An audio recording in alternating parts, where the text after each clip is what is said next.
The Revolution of Beelzebub by Samael Aun Weor. Human beings of the Aquarian Age. Beings of the XXI century. Beings of the XXX century remain firm within the light. Remember that the human beings of the XX century were barbarians, and that all of them were punished because of their evilness. Let this serve as an example, so that you will remain firm within the faith of Christ. Beings of Aquarius. Exert yourselves on your path towards the light. Redeem and fuse yourselves with your intimate, before the evil ones of this XX century leave the abyss. A new sign of darkness is approaching, Capricorn. Therefore, it is the time for you to be alert and vigilant, because the earth will again be invaded by the demon souls of this dark age, who Aun Weor bound into the abyss in order for you to have the happiness that you are now enjoying.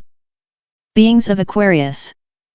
I especially dedicate to you this book that the barbarians of the XX century did not understand.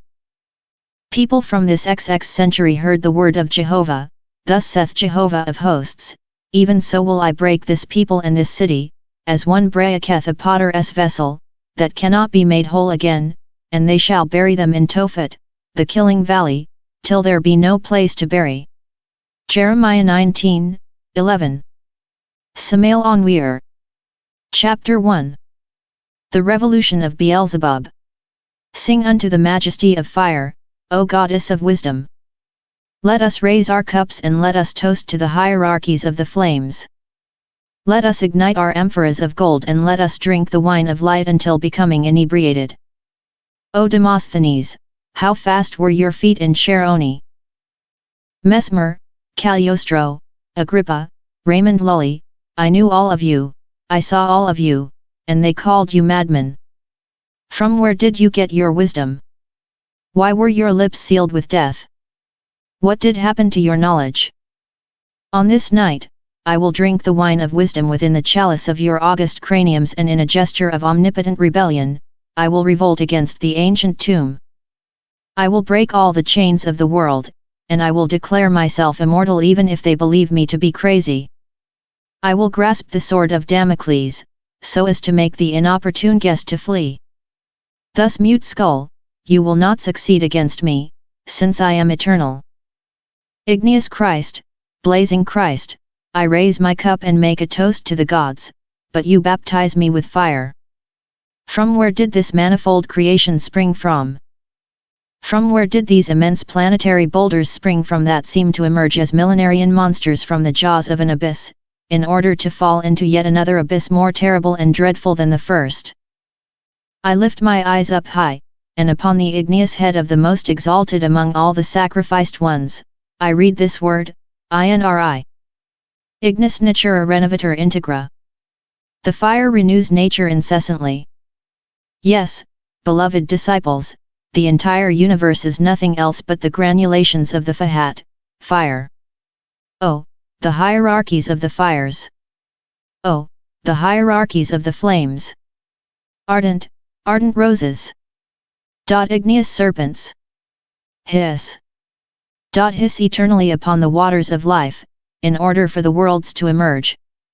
Hiss, hiss, hiss eternally, with the hiss of the Fahat, O holy flames! Blessed be the luminous Fiat, the spermatic Fiat of the eternal living God, who placed this universe into existence. Divine fire, you are the divine Numen of all infinite existences, and when the subterranean flame shall burst its prison and devour the framework, bumming the foundations of the world, you shall still be as you were before, without suffering any change. Oh, divine and eternal fire! The Fahat fecundates the chaotic matter, thus, the worlds emerge into existence. All of what has been, what is, and what will be, is a child of fire. The fire of the Holy Spirit is the flame of Horeb. The Fahat lives within our testicles, ovaries, and it is only a matter of putting it into activity, by means of sexual magic, that will convert ourselves into gods, into devas, into divine and ineffable beings. The fire of chastity is the fire of the Holy Spirit, it is the fire of Pentecost, it is the fire of Kundalini. It is the fire, which Prometheus plundered from heaven, It is the sacred flame of the temple, ignited by the Vestals. It is the flame of triple incandescence. It is the chariot of fire on which Elijah went up into heaven. In the time of ancient Egypt, the neophyte who aspired to become an alchemist had to wed a mature woman in order to awaken the divine fire. But, if he married a young maiden, he had to wait some months before executing the sexual connection. Obedience to his wife was one of the matrimonial requirements, to which the alchemist was subduing to with great gladness. To introduce the virile member into the feminine vagina and to withdraw it without spilling the semen is the old formulae of ancient alchemists. This is the formula to awaken the igneous serpent and to achieve the union with the intimate. According to Moses, the intimate is the real being, the Ruach Elohim, who was sowing the waters in the beginning of the world. This is how we convert ourselves into the Sun King, into the triumphant Magi of the snake. We become omnipotent gods, and with the sword of Damocles we defeat death. All of nature kneels before us, and the tempests serve as carpets for our feet. Fahad is the elixir of long life. We can preserve the body for millions of years with this elixir. The woman is the Vestal of the temple. The woman lights the flame of our sounding archon, which vibrates within the cosmic spaces with the tremendous solemn and ineffable euphoria of the vast heavens of Urania. Woman, I love thee. It has been many nights that I weep dearly. Dearly. But at the end of the journey I hear thy songs, and the dreaming stars tremble with love. Then, the celestial muses kiss themselves with thy chants. Thou art a sealed book of 7 seals. I do not know if thou art joy or venom. I am at the edge of an abyss, which I do not understand. I feel fear of thee and of thy mystery. Woman, I adore thee.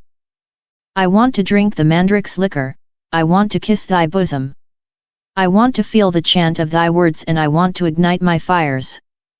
Woman, thou cannot forget me, thou told me that thou loves me, and thou swore to me thy love, in those adored nights. In those nights of idol, in those perfumed nights, nights of chants and nests. Old priestess, ignite my wick, ignite my flame of triple incandescence. Nuble Vestal of a divine temple, deliver to me the fruits of science. By Samael Aun Weor. Chapter 2. The Arcadia. Who is that young man with a greyish tunic, black and profound eyes, hawk nose, tall body and tousled mane? Who is that joyful young man who laughs happily while in social gatherings with friends, who is broad-minded and blissful in an orgy? Ah!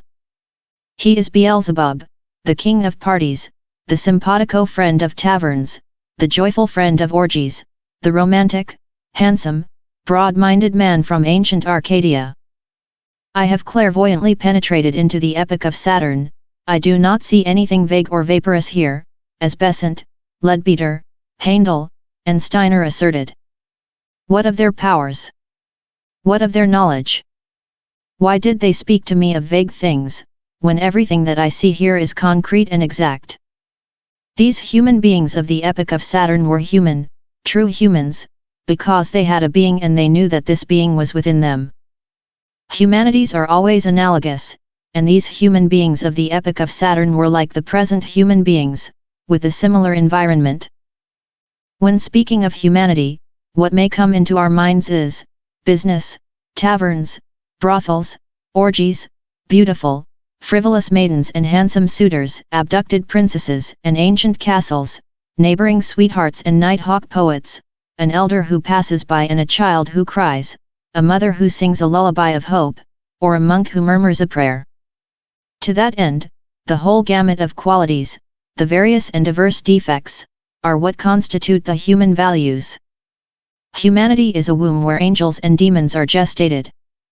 Therefore, the only outcome of humanity is nothing else but angels and demons. There is no danger when the divine monads are animating the 3 inferior kingdoms. Danger exists when they arrive to the human kingdom, because from this human state the angel or the demon is the only outcome. Beelzebub was a great rebel who shook his head and his tousled mane amidst the cups and delights of Arcadia. He had longings for wisdom, but his rebel eagle wings did not fit among the parochial rabble.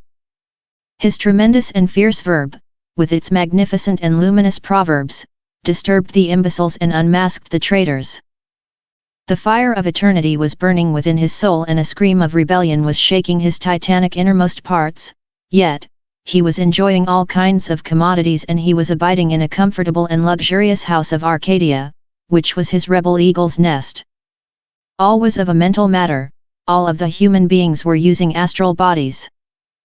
They ate, dressed, drank, and were enjoying themselves like in this present time, because the astral body is an organism almost as dense as the physical. Thus, it was analogously constituted as the physical body. Certainly, these human beings of Arcadia were remembering ancient cataclysms and beautiful millenarian traditions from pre-Saturnine epochs, but within the complete apogee of the human state, life was similar to that of the present time. Small, festive parties, of happy comrades, pale fires, and liquors of mandrake. Nights of revelry and orgy, nights of carnival. Romances of love and poetry, that are better not to remember. Maidens of brunette chaste who fall upon arms, and who are weightless as the wind with those raiments of satin.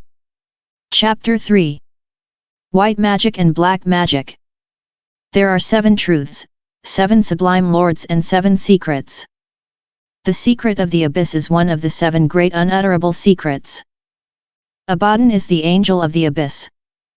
He wears a black tunic and a red cap, like those worn by the Dugpas and Phans from the oriental Tibet and from the regions of Sikkim and Bhutan, also as worn by the black magicians from the altar of Mathura, pronounced Mazra by the Rosicrucian school AMORC from California. Red cap magicians are also the venerable Anagarikas. To that end, all of these black magicians are the great hierarchies from the tenebrous caverns. One thing is theurgy and another thing is necromancy. The internal master of the theurgist is the intimate.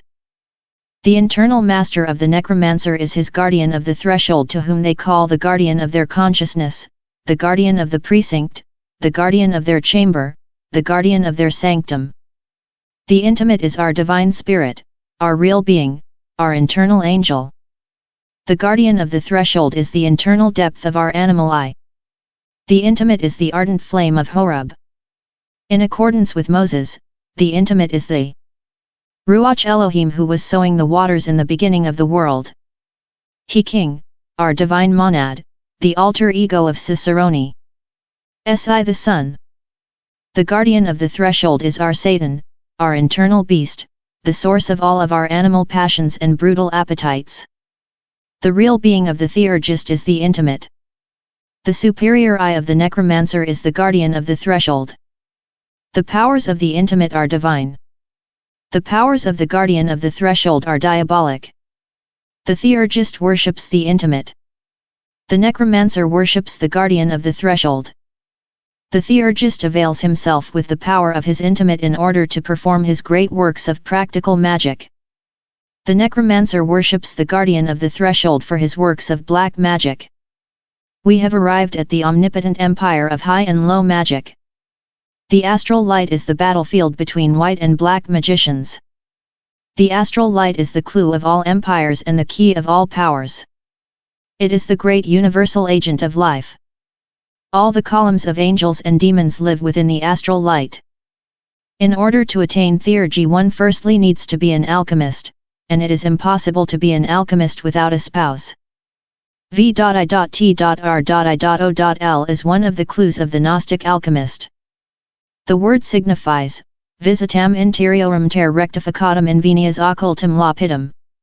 Visit the interior of the earth, which through rectifying you will find the occult stone.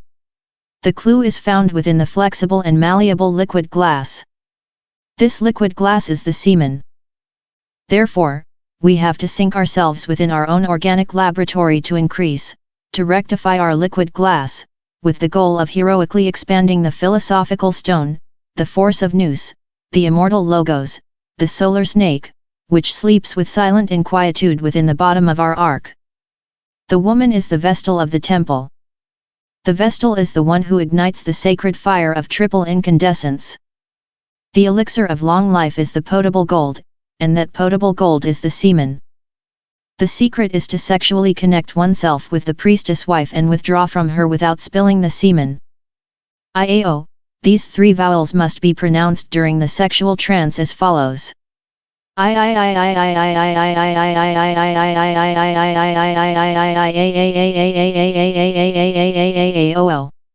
Each letter requires a complete inhalation into our lungs.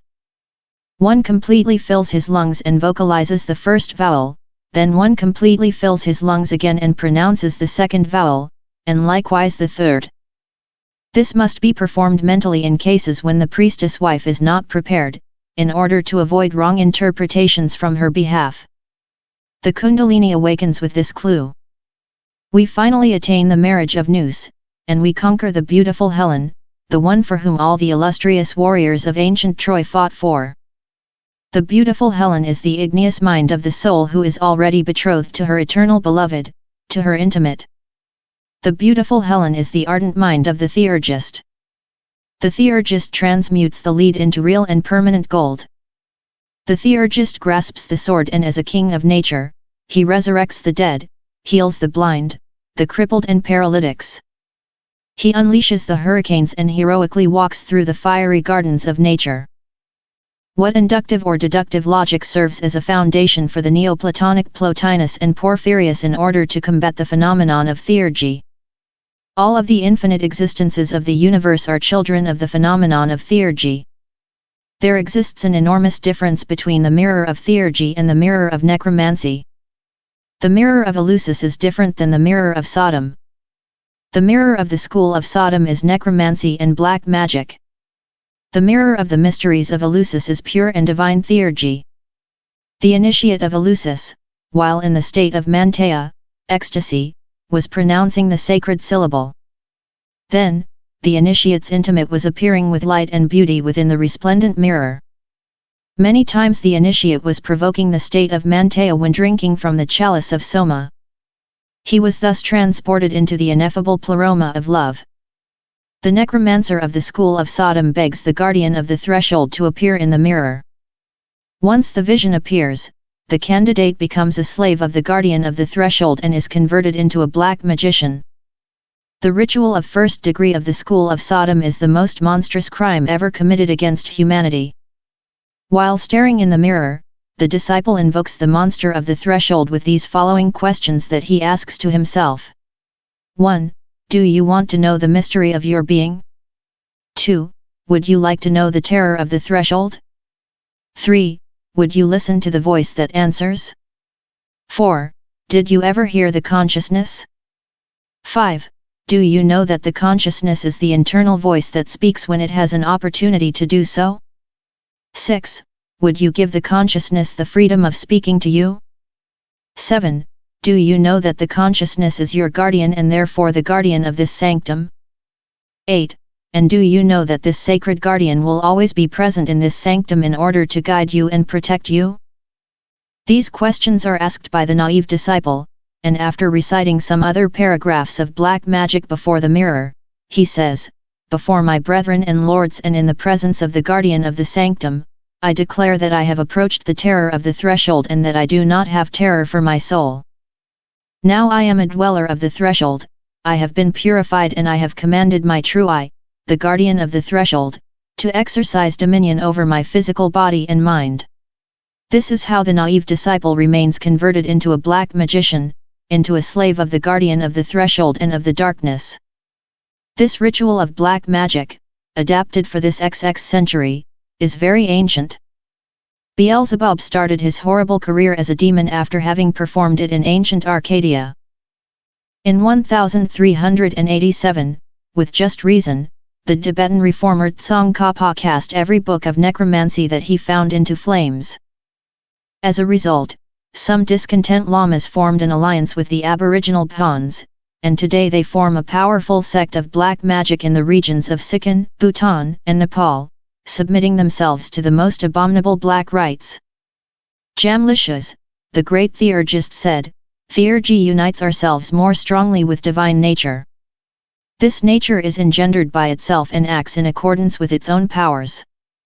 It is intelligent and sustains everything, it is the ornament of the universe, and invites us to the intelligent truth, to perfection, and to share this perfection with others.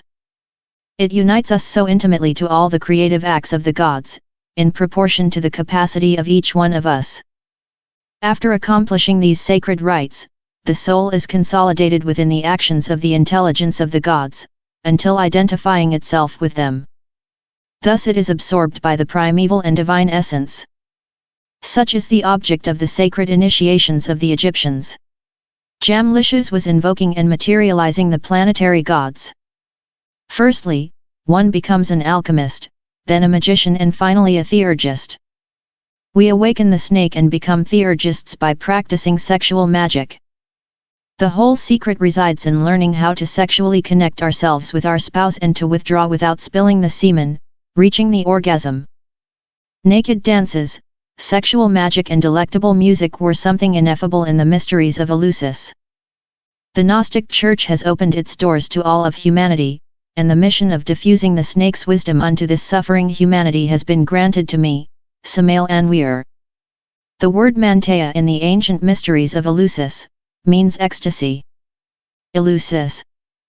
Manteia, manteia, manteia. The music of the temple inebriates me with its delectable chant, and its sacred dance. And the exotic priestesses dance with the impetuous frenzy of fire distributing light and smiles. In that corner of paradise. Manteia, manteia, manteia, and the serpent of fire, amongst the august marble, is the princess of the sacred purple, it is the virgin of very ancient castles. It is Hatat, the winged serpent, engraved on the ancient roads of granite. Like a terrific and adored goddess, like a genie of an ancient monolith, in the body of the gods entwined. And I saw in festival nights, delectable princesses on their berths. And the silent muse was smiling on the altars among the perfumes and silk. Manteia, manteia, manteia, shouted the Vestals. Filled with a crazy, divine frenzy.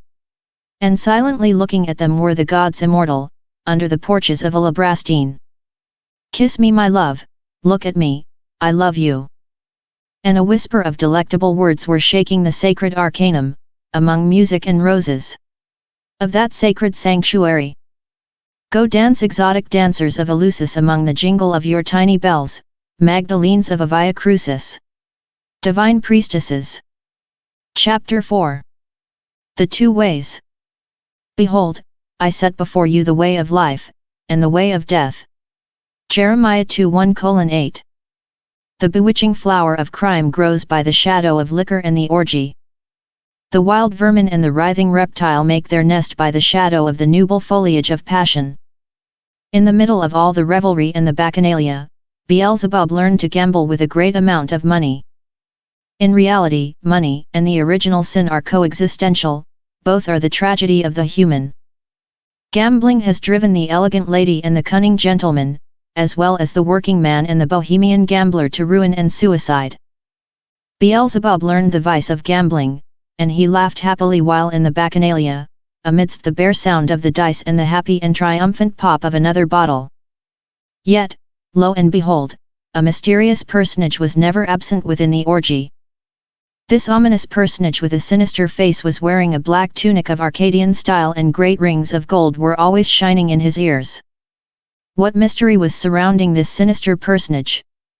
Was he perhaps a genie of the light who came from remote spheres? Was he perhaps some luminous lord of the flame or some ancient inhabitant from some historical epoch already ended? No, nothing of the sort. This man was only a horrible and monstrous transgressor of the law, a black magician. Beelzebub learned certain clues from this black magician in order to win in the vice of gambling. Their friendship was mingled with thankfulness and orgies. Thus, this sinister personage was conducing his victim throughout the black path. The human beings of the epoch of Saturn were using astral bodies and they were tall in stature. At that time, our actual human bodies were only germs, which had the possibility of unfolding. The present human intimates, spirits, were just virginal sparks who were animating the mineral kingdom. But, Beelzebub was a human being of that epoch because he had a being and he knew that this being was within him. If Beelzebub had followed the narrow and straight way, which leads towards the light, he then would have become a lord of the mind, a son of the fire, like his most beloved friends. However, liquor, pleasure, gambling and fornication with its exotic flowers of malignant and seductive beauty were hypnotizing the weak and taking him into the abyss. This is how Beelzebub became an intimate friend of this sinister personage, who with his miraculous clues was leading him triumphantly in the vice of gambling. Sadly enough, one day Beelzebub was finally prepared in order to receive the first initiation of black magic within a tenebrous temple. His master had made ineffable promises to him. He spoke to him a lot of love and justice, therefore doubting him was impossible, especially when he was always guiding him triumphantly with his marvelous secrets in the vice of gambling. Likewise, in this day and age, how can the students of the school of Sodom doubt the imperator of their sacred order, or of their holy rituals? The one who is going to fall does not see the gap. The ritual of the first tenebrous initiation that the disciple Beelzebub received in the temple is the same first ritual that the students of AMORC perform today in their room in order to receive their first degree. Thus, in the same way that the student of first degree from Sodom remains enslaved by the guardian of the threshold after the rite, as well Beelzebub remained enslaved by the guardian of the threshold. This is how he started his career as a demon. What occurs is that during the ordinary hours of sleep veritas, the black guru takes the disciples of first black degree in astral body, and submits them to a very curious rite, which we will now observe. The disciple goes sporadically around a table a few times, he strikes it, then he receives a brick from the hands of the initiator, who ceremoniously pronounces these words, "Underneath the devil, do not forget it." Afterwards, the disciple buries the brick under the ground. This ceremony symbolizes that the poor disciple has laid the foundation for his black fellowship and that he now has to obey the commands of the black fraternity. Afterwards, certain occult treatments are made upon the principal chakras of the head of this naive victim, with the goal of controlling him for the service of the Black Brotherhood. Also, a lens in a form of an eye is placed upon his neck, in order to influence him over the important centers of his subconsciousness.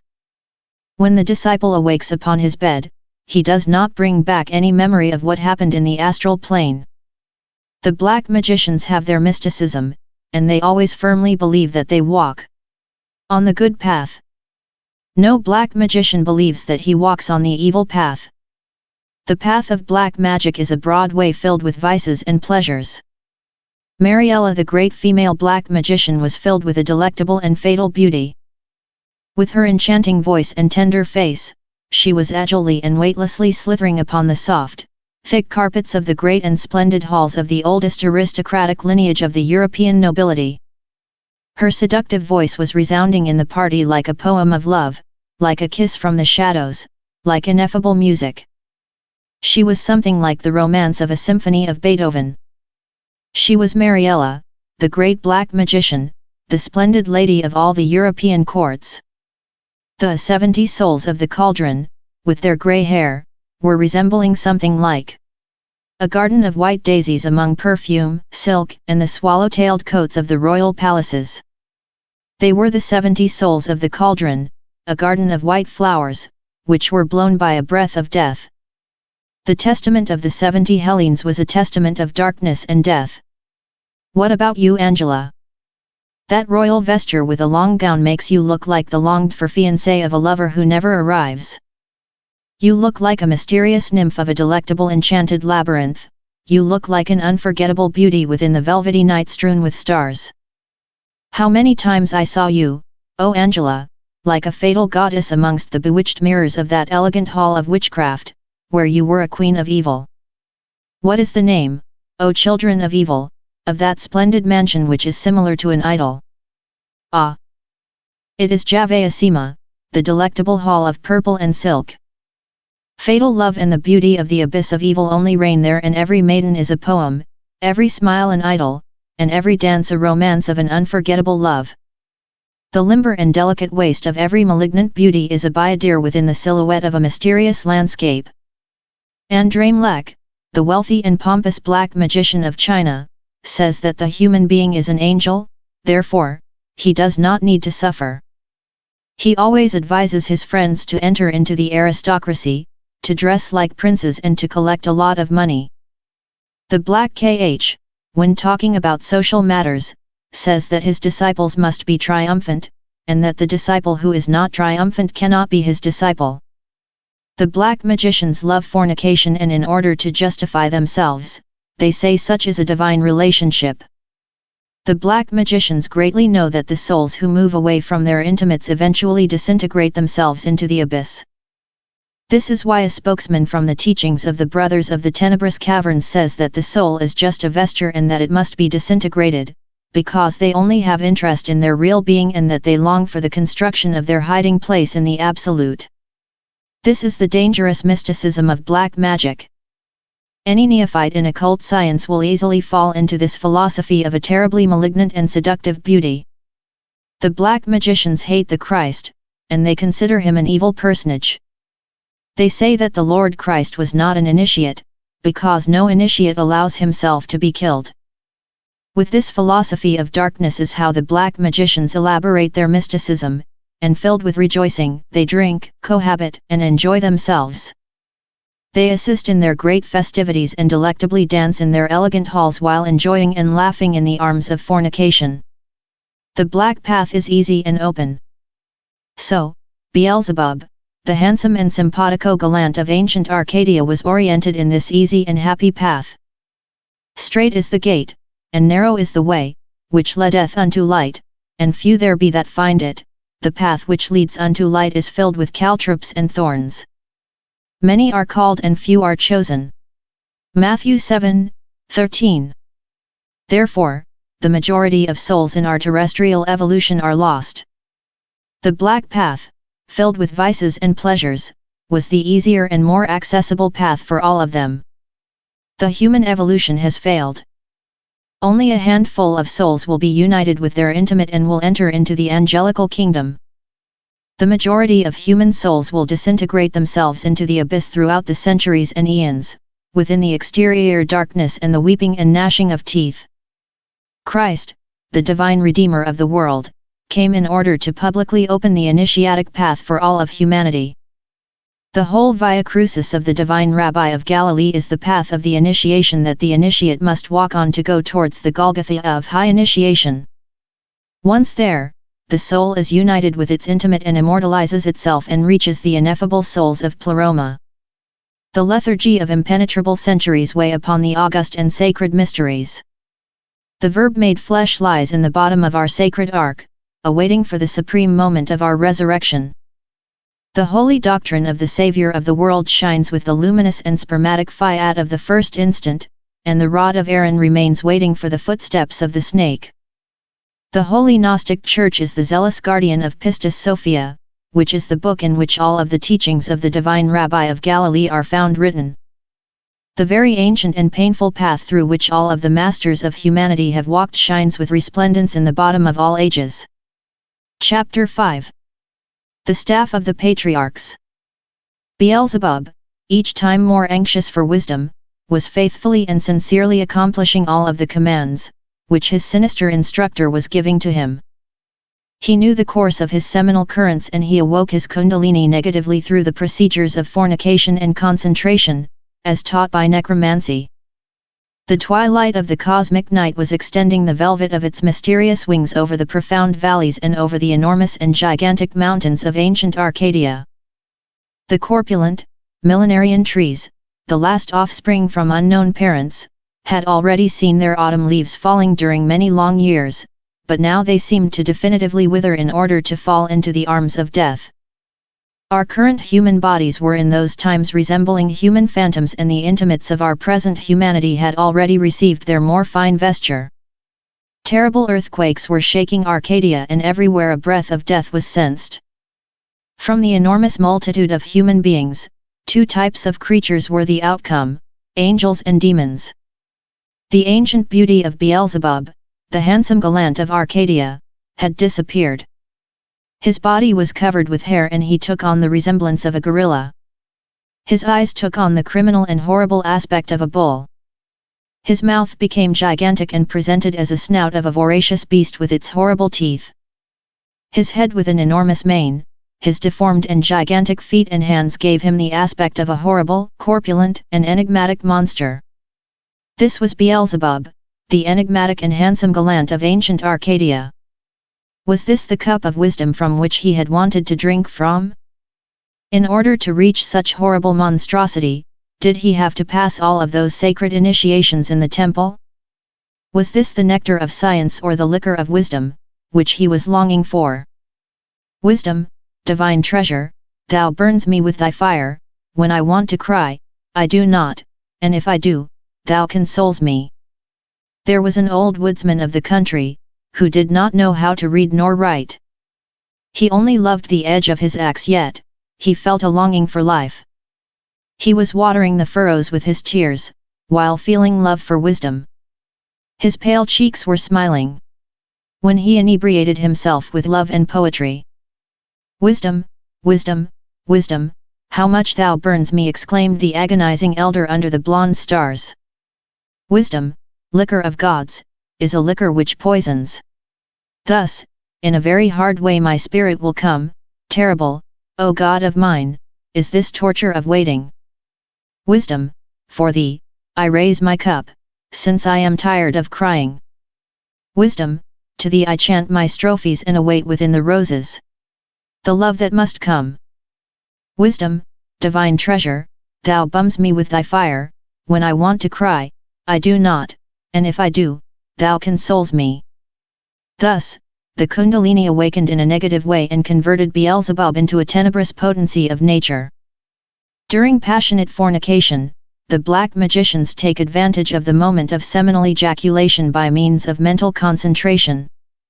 This is done in order to exert the ascension of the vitalizing hormones that are segregated by the sexual glands, towards the head. Then, with their mind, they take the hormones into the heart, which then sends them towards the fat toe of the right foot. This is how they awake their Kundalini in a negative way, and they convert themselves into a monster with 7 heads, which the book of Revelation, Apocalypse, refers to. There exist schools of black yoga in India, which instruct their disciples in that tenebrous science. We can reduce all of the profound studies of occultism into one synthesis: the serpent. If we spill the semen, reach the orgasm, then we convert ourselves into devils, and if we do not spill it, we then convert ourselves into angels. If the serpent ascends, then we are gods, but, if the serpent descends, then the tail of the demon is formed in us, and we become demons. The tail of the demon, the Kundartiguador, is a prolongation of the astral counterpart of the coccyx and is the result of the movement of the serpent, downwards, towards the earth. The Kundalini is the staff of the patriarchs, the rod of Aaron, the reed of Brahma and the scepter of the gods. The Gnostic alchemist awakes the Kundalini through the practicing of sexual magic. Thus, the Kundalini ascends through a conduct, which is in a canal called Sushumna. This igneous serpent is thick in those who have accumulated a lot of crystonic substance, semen, but it is thin in those who have not stored a lot of sexual energy. The positive awakening of the Kundalini is accompanied by a great festivity within the temple. Terrible pain is produced in the coccyx. Afterwards, the serpentine fire opens its way upwards, towards the head. The passing from one canon into another is performed in accordance with the moral merits of the disciple. These canons are the vertebrae of the spinal column, they are also called pyramids. Any unworthy action takes the Kundalini of that disciple out from one or more canons, in accordance with the magnitude of the fault. There are 33 canons that we must conquer in order to reach the high initiation, that is, the union with the intimate.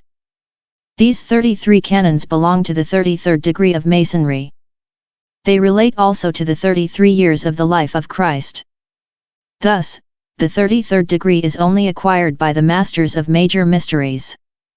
The 2 threes when united are the symbol of the union of the matter with the spirit, the perfect circle of eternity, whose center is everywhere and whose circumference is nowhere. The high initiation is performed when the Kundalini has already reached the head, but in order for the Kundalini to triumphantly rise through the 33 canons, it is necessary to practice in detail all of the teachings of the Holy Gospels. In order to reach the high initiation we must first pass the 9 arcades, that is to say, the 9 initiations of lesser mysteries. All of the powers of the human being are awakened according to the ascension of the serpentine fire through the spinal column, since each canon has its occult name and is related with specific powers. A certain master of major mysteries said that before reaching the high initiation, he had the weakness of falling into a certain fault, therefore his kundalini descended 4 canons. Consequently, in order to reconquer them again, he had to struggle very much. The ordeals of initiation are extremely severe. The disciple has to follow a perfect, holy, and chaste path. Thus, when reaching the intimate, the human being becomes converted into a master of major mysteries and into a theurgist. Chapter 6. I accuse. After a period of cosmic repose, before the start of the solar epoch, life recapitulated the Saturnine epoch. Then afterwards, the solar epoch began. The earth was shining with resplendence with the ineffable colors of the astral light, and the matter of the universe was the same astral light. The physical bodies of our present humanity were developed a little more, and these bodies received the vital body, which in the present time serves as a foundation for the whole human biology. The angels and demons of the Saturnine epoch were floating in the environment of the solar epoch. Here we clairvoyantly see Beelzebub, the prince of demons, surrendered to the worst crimes, an active member of a great temple of black magic. He was intensely struggling in order to make proselytes among that humanity of the solar epoch. Consequently, there were many souls who he conquered for his tenebrous temple. Beelzebub descended the 13 steps of black magic, thus achieving the 13th black initiation, which converted him into a prince of demons. He was wearing around his waist the sinister cord of 7 knots, which is worn by adepts of black magic. He became skillful in mind control, and received the lost word of the black magicians, which is written Mathrem and which they pronounce Mazrem. He placed upon his head of long hair the cap of black magic, and covered his white and hairy shoulders with the black cape of the prince of demons. Upon his forehead appeared the horns of the devil, these horns are the mark of the beast. He became familiar with all the passwords and converted himself into a great hierarch of the Black Lodge, into a left-handed adept. The black magicians have some very curious passwords in order to recognize each other. Arco is the password for those of 2nd degree. Kyra is the word for those of 3rd degree, which they pronounce Kaira. Mathra is the password for those of 4th degree, which they pronounce Mazra, and which is the lost word for the black magicians. Mathra is the name of a temple of black magic. Such a temple is situated in Jin state over the mountain of Pico, or Pico's mountain, on the Azores Islands. The black magicians from the altar of Mathra are magicians of red cap, as are the Phans and Dugpas from Tibet. The black rituals of this day and age come from this tenebrous Atlantean temple and not from Egypt as they falsely claim. I, Aun Weor, the very ancient hierophant of Egyptian mysteries, accuse the Black Lodge before the verdict of the public consciousness of the crime of fraudulence. I accuse this black institution of the crime of attributing to us, the ancient Egyptians, the rituals of black magic, which we never used in Egypt. I accuse the Black Lodge of the crime of profanation. I accuse the Black Lodge of making merchandise of the souls of men. I accuse the Black Lodge before the verdict of the public consciousness of the horrendous fraud of making their naive disciples believe their institution to be white. People of America, rise as a single individual in order to once and for all end those dens of corruption which are leading millions of souls into the abyss. Brave people, heroic people, the hour of the great revolution has arrived, and there is no time to waste. The hour of the great decisions has arrived, and we, all human beings, must reunite ourselves around the divine Rabbi of Galilee, who from the summits of Golgotha exclaims, my Lord, how hast thou glorified me? The black magicians of the 5th degree will scream their password Astro in vain, because that den of black magic will sink into the abyss, where the great beast and the false prophet abide. The horrible victims of the 6th degree will scream Zokas, Zokas, Zokas in vain, because the edge of the sword of cosmic justice will seal their throats within the horrible darkness of desperation, where only weeping and the gnashing of teeth are heard. What about you, black mystics of the 7th degree? In vain you will burn the witch's salt with alcohol and incense. The filthy guardian of your sanctum will be incapable of saving you from the darkness and desperation, because the millennium has arrived, and all of them who are not near to Christ will go into the abyss, even if they scream Mathrem, Mathrem, Mathrem as madmen. Chapter 7. The Atom Noose. Beelzebub, the prince of demons, was expanding the lines of his legions with new proselytes, which he daily recruited among the human beings of the solar epoch. In this way he converted himself into a hierarch of legions. Filled with an ineffable beauty, the universe was resplendently shining. The humanity from the solar epoch was similar to the humanities of any epoch. There was one among the human beings of that epoch who was tremendously struggling in order to attain perfection. This man was later known as Christ, the divine rabbi of Galilee, the solar Logos. There was another temple of black magic in the solar epoch in which many human beings were initiated. They were later converted into demons. Astaroth was initiated in that black and gigantic temple. When the cosmic night of the solar epoch approached after millions of years, the 4 lords of flame endowed the present human intimates, spirits, with the spiritual soul or buddhic body, which is the body of intuition. The vehicle of intuition is directly connected with the heart. Accordingly, the heart is the center of intuition. Its chakra or lotus flower spins and shines with extraordinary beauty. 7 atomic centers exist in this chakra, which serve as instruments for the 7 great cosmic hierarchies in order for them to act upon our marvelous organism.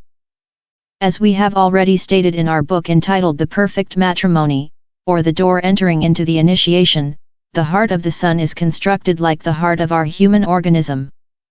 Just as 7 hierarchs exist in the sun who direct the 7 cosmic rays, also 7 brains exist in our heart which belong to the 7 great cosmic hierarchies.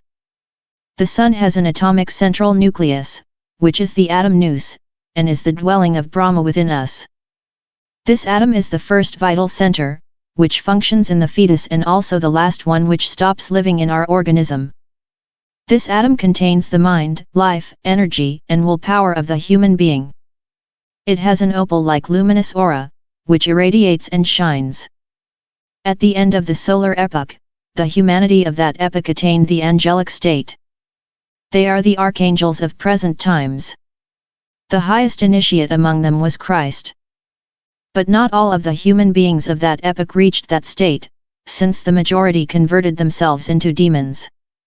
Jahve is the contrary pole of Christ. Jahve was the highest black and tenebrous initiate of that epoch. When the cosmic night arrived, then the universe seemed to submerge itself into the chaos. All of nature entered into a happy dream. The seeds of all living things delivered themselves into the arms of dreams. Thus, the harps of the Elohim were delectably vibrating within the infinite spaces. Chapter 8. The Mind and the Intuition. The intellectual man lives in his head with its 7 portals. The brain is made in order to elaborate thought, yet, it is not thought. The brain is nothing else but an instrument of the mental body. The mental body is a material organism, yet it is not the physical organism. The mental body has its ultrabiology and its internal pathology, which is completely unknown to the present men of science. The mental body is enveloped by a silken membrane, which protects it and keeps it in line with the cerebrum spinal nervous system. This covering is the silver shield of the mental body. Such a shield is completely covered by certain truncated cones. These are called modules, which are the senses of the mental body. One among these sensorial centers of the mental body permits this body to manipulate the individual and universal seminal currents. There also exists in our mental body certain senses which allow us to receive the wisdom from distinct stars. The lower counterpart of our shield forms the convolutions of the brain. The mental body has an atomic nucleus, which serves as its base. Such a nucleus is the master atom of the mind. This master atom contains the whole wisdom of nature.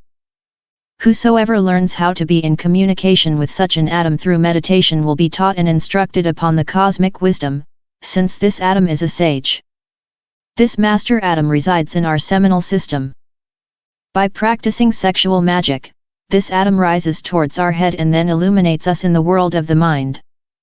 The silver shield shines like gold when we practice sexual magic because millions of transformation atoms of high voltage cover it and totally transform it. Hence, the awakening of the consciousness and the aristocracy of intelligence truly arrive. Then indeed we can talk of having mental erudition and transformable ethics. How can we talk of human sublimation, current achievement, and of immediate results, without possessing solid mental erudition? Are perhaps the intimate existent relationships between sexuality and the mind known? The psychoanalysis of Sigmund Freud should be studied in order to know the first notions of sexuality in relation with the mind. Some believe that by playing sports, riding horses, or by selecting other sensations, they will get that which pompously is called the most new conceptions, mental erudition, aristocracy of intelligence and spiritual rebirth. How can an individual degenerate by the morbidity of carnal passion talk of having a methodical life and complete attention?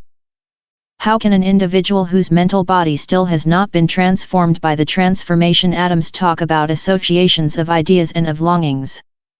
How can someone who has yet to have the master atom on his throne talk of having mental expansion? How can the oversexed person talk of having a creative mind? Do they not know that the thoughts which are not penetrated by the determinative energy of nature, sexual energy, become disintegrated? Do they ignore that the determinative energy is the sexual force? How can an individual whose pineal gland is atrophied because of fornication talk of having courage, willpower, and triumph? Is it perhaps that the intimate existent relationship between the pineal gland and the sexual glands is unknown, and also because the pineal gland is the messenger of the center of thought? How can an individual whose brain is weakened because of the vice of coitus talk of mental concentration? How can an individual who has not re-encountered himself and who has become far away from his intimate due to black magic talk about personal satisfaction and of being sufficient in oneself? How can a weak soul be sufficient in oneself? Did they not realize that the souls who are far away from the intimate are weak souls? The mind is divided into the concrete mind and the abstract mind. One thing is the critic of practical reasoning and another is the critic of pure reasoning. The contextual concepts which belong to the critic of practical reasoning are based upon experiences of external sensorial perceptions. Yet, the contextual concepts which belong to the critic of pure reasoning are nourished with prompt ideas and intuition. The philosophy of Mr. Immanuel Kant, the great philosopher from Königsberg, is totally ignored. Therefore, the systems of control and of selection of sensations only yearn for enslaving the disciples of the critic of practical reasoning and the disciples of the inferior mind and concrete mind. Those systems are nothing else but pure and legitimate black magic. The desired outcome of such systems is to convert the disciple into a slave of the exterior sensations and into a black magician. The Brahmavidya is the mind of the intimate. The mind of the intimate becomes the fruit or extract of all of the experiences acquired with the mental body. The Brahmavidya becomes the aureole body of victory, mentioned in the book The Dayspring of Youth. One thing is the mind as a mind and another thing is the mind as an instrument. The great cosmic illuminations are the outcome of the momentous unions of Brahmavidya with the mental body. Thus, the soul united with its intimate is submerged within the great soul of the world, within Emerson's supersoul, and perceives all of the macrocosmic marvels. Yet, in order to achieve these marvels, the opening of the eye of dogma is necessary. This eye is the intuition. The one who is already intuitive is so because he has a specially constructed mental body. The nucleus from such a mind is a circle of a resplendent violet color. Within the book A Zug, the mind, which is thus organized, is called Daimurphia. A Daimurphla person does not bend himself before the potencies of evil, neither is he a slave of Maya, illusion. Whosoever wants to study the book of Oriental wisdom entitled A Zug, has first of all to submit himself to great and terrible initiatic ordeals. I received this book from the hands of the authentic Master of Wisdom Kaut Humi, KH. So, the system of selecting sensations and piercing the mind with controls and more mind controls every day, only achieves to enslave the disciple to his animal mind and to his no less fatalistic intellect. All of this is nothing else but black magic. The only thing which is achieved with these tenebrous teachings is the total separation of the monad and the personality. Hence, the person ends up despising his monad and rendering cult to his guardian of the threshold, to his internal beast. One thing is the reasoning and another thing is the intuition. The reasoning only nourishes itself with the external sensorial perceptions, by means of the senses it perceives or receives the impressions and then produces the sensations. Thus, the reasoning ends up being negative and limited. The reasoning person believes that he can attain the truth through the struggle of antithesis, but this only divides the mind and incapacitates it to comprehend the truth. The intuitive person only knows how to listen to the voice of the silence. Thus, within his serene mind, the eternal truths of life are reflected with splendid beauty. The reasoning person converts his mind into a battlefield filled with prejudices, fears, anxieties, fanaticism, theories, and his conclusions are always favorable to him. Yet, such a turbulent lake can never reflect the sun of truth. The mind of the intuitive one serenely and silently flows very far away from the black struggle of antithesis and from the storm of exclusivity. The mind of the reasoner is like a ship that only knows how to change from harbors. From these harbors, which are called schools, theories, religions, political parties, etc., he acts and reacts with the already established precepts. A mind like this is a slave of the stagnant energies of life. Therefore, it ends up with complications and pain. The children of intuition, as rebellious, high-flying eagles, soar towards the sun of the great ineffable truths, free from fear, free from the longing of accumulation, free from sex, religions, schools, social prejudices, fanaticism of flags, anxieties, theories, intellectualism, hatred, selfishness, etc. The mind of the intuitive one serenely and silently flows as a delectable, crystalline fountain of resplendent beauty within the august thunder of thought. The mental body of the intuitive one is a marvelous vehicle of the intimate. The mind of such an intuitive one only acts under the direction of the intimate. From this action emerges right exertion, right thinking and right feeling. The human being who only moves himself under the direction of his intimate in the world is a happy human being because he is far away from many types of complications and conflicts. In order to reach the ineffable summits of intuition, there is the necessity of integrally living in accordance with the wise teachings brought unto the earth by the divine Rabbi of Galilee. Therefore, the teachings of Christ are the teachings, which leads us towards the ineffable summits of intuition. What is interesting is to exactly move ourselves in this physical world, in accordance with the wise teachings of the Master. What is important is to make the teachings of Christ become flesh and blood within ourselves. Christ did not come in order to found religions. Christ came in order to unite ourselves with the intimate, our eternal Father. The whole teachings of Christ have the great musical rhythm from the plane of the waves of life, which is the buddhic or intuitive world. The mantra Aum Mani Padme Hum develops intuition when it is daily vocalized for 10 minutes. This mantra is vocalized as follows: Aum Maaacain Padme Aum. This is the mantra of intuition. The practices of the teaching of Christ awake the chakra of the heart within ourselves and put in activity the buddhic or intuitive body, which leads us towards wisdom and eternal happiness. Sexual magic forms part of the teachings, which Christ taught to his 70 disciples in secrecy. While we practice the Christic teachings, the ethereal body becomes totally reorganized and its two superior ethers are increased in volume. Then, a certain center, which is formed within the head, descends into the heart and organizes a center for the intuition. A protector net is formed around the ethereal body when we do not waste our Christic force. This is how this body remains protected from the exterior currents. The physical body becomes more fine and also more strong, and even the face is transformed and gains beauty. The teachings of the solar logos operate upon all of our internal bodies, thus converting them into fine instruments of the intimate. What is important is to live these teachings in our practical life. Sadly, many people confuse the cosmic mind with the cosmic consciousness. One thing is the waves of the mind, and another is the waves of the consciousness. The mind is nourished by the consciousness. The cosmic consciousness reunites the affine waves of the mind. The trident symbolizes the triple set of forces of the transformation atoms of the mind. The mental body is not the I. The mental body is only an instrument of the I. Thus, to pretend to be enslaved by this material instrument is the breaking point of stubbornness. The mind of the intuitive one is an ineffable chalice filled with beauty. The mind of the intuitive one is the chalice of the Holy Grail saturated with the blood of the martyr of Golgotha. The mind of the intuitive one is the sacred cup of Pleroma, the sacred cup of Samadhi, the liquor of the gods. It is the Soma, drank by the lords of the mind. It is the liquor of love, the Buddhic liquor, which is the wine of light already transmuted within the igneous vessel of the beautiful Helen. It is the cup of the immortal gods. Helen. Hail! Hail gods immortals!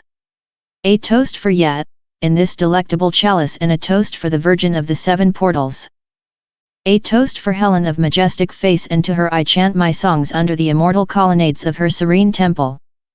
Helen, fill my cup with the wine of intuition. Helen, pour within my glass thy amphora of love. Helen, console my painful heart.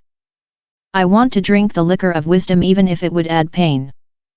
I want to inebriate myself with light and poetry and to awaken the arms of thy love. Beautiful Helen, I love thee, thou art the burin of philosophy, thou art the fire of the arcane, thou art the amphora of wisdom, and the longed-for fiancée of the wise. The purple and the gold of ancient Ithaca, I place before thy feet. O Helen! I place before thy feet the luxury of Atrata. O noble maiden! I place before thee the Greek vessels. O serene goddess! I place before thy feet all the ancient citadels. O beautiful Helen! Helen, fill my cup with the wine of intuition. Pour within my glass thy amphora of love. Chapter 9. The Lunar Period. The dawn of the lunar period began after the passing of the solar period's cosmic night. Then the solar universe condensed itself into ethereal matter, and life recapitulated all of the states of the past cosmic periods. The beginning of our ethereal Earth, which is called the Earth-Moon, the lunar period in all of its plenitude, was initiated after those processes of recapitulation. The human beings of the lunar epoch were short in stature, and their bodies were of ethereal matter. They built their houses underground, even though they were placing roofs on their homes that were similar to those which we place on our present houses. They negotiated, worked, and were enjoying themselves the same way as we do. Their urban populations were small and were connected as our own towns are, by avenues and roads. They also had automobiles similar to our cars. Their mountains were transparent like crystal and were of a very beautiful dark blue, which is like the blue color seen when looking at the mountains from a far-off distance, which is the ether. The whole of our ancient Earth was of that beautiful color. Volcanoes were in incessant eruption, and there was more water than in our present epoch. Immense lakes and vast seas were existing everywhere. In this lunar period, we see Beelzebub living in an enormous house, which was constructed beneath the ground. Here, within a large room, he was instructing his disciples. He was wearing a tunic of black and red stripes, a turban and a cape of the same color. He was a black magician who had a tall and robust body. All of his black Chelis, disciples, were profoundly venerating him. Beelzebub had two books, one book which he was reading to his disciples in order to instruct them, and the other that only he was studying in secrecy. There were a lot of proselytes among the human beings of the lunar period, which he conquered for black magic. The flora and fauna of that time was very different to our own. Here we clairvoyantly see plant minerals, that is to say, semi-plants, semi-minerals, semi-animal plants, etc. In other words, the three kingdoms of nature were not completely defined as in the present time, since in that epoch one kingdom was integrated with the other. Among the trees there was the marked tendency for the branches and leaves to make a concave shape, which caused them to resemble gigantic umbrellas. Through all existent things, this marked tendency of inclining downwards was nature's living scripture foreseen everywhere. Its process downwards was towards the condensation of our present physical earth. Nature is a living scripture everywhere, therefore, its designs are written based on this living scripture. On the other hand, we see in our present epoch, in this XX century, a marked tendency of the human being to build very high buildings, and airplanes each time more and more rapid, etc. The branches of our actual trees do not want to incline downwards, instead they want to elevate themselves upwards to the sun.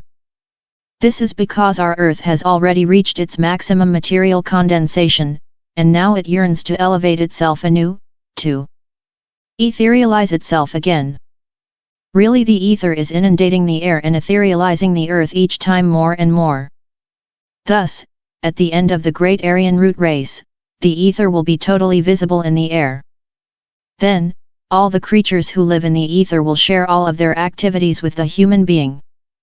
During the lunar period, the physical bodies of our present humanity reached a high degree in their perfection. We acquired the astral body during that period. We, the human beings of present times, were the animals of the lunar period. The angels and demons of ancient periods were floating in the ethereal atmosphere of our earth-moon. They were visible and tangible to the whole of that humanity. Those human beings perceived the archangels, archangeloi, or creatures of fire behind the erupted fire of volcanoes, and the lords of formation behind all of the existent forms. The children of life were regulating the vital functions of every existent thing, and the elemental creatures of the five elements of nature were coexisting with the human beings. The lords of wisdom were the ones who endowed us with the astral body. The lords of the personality were the ones who endowed us with personality, which at this present time is looked upon with much despise by the theosophists.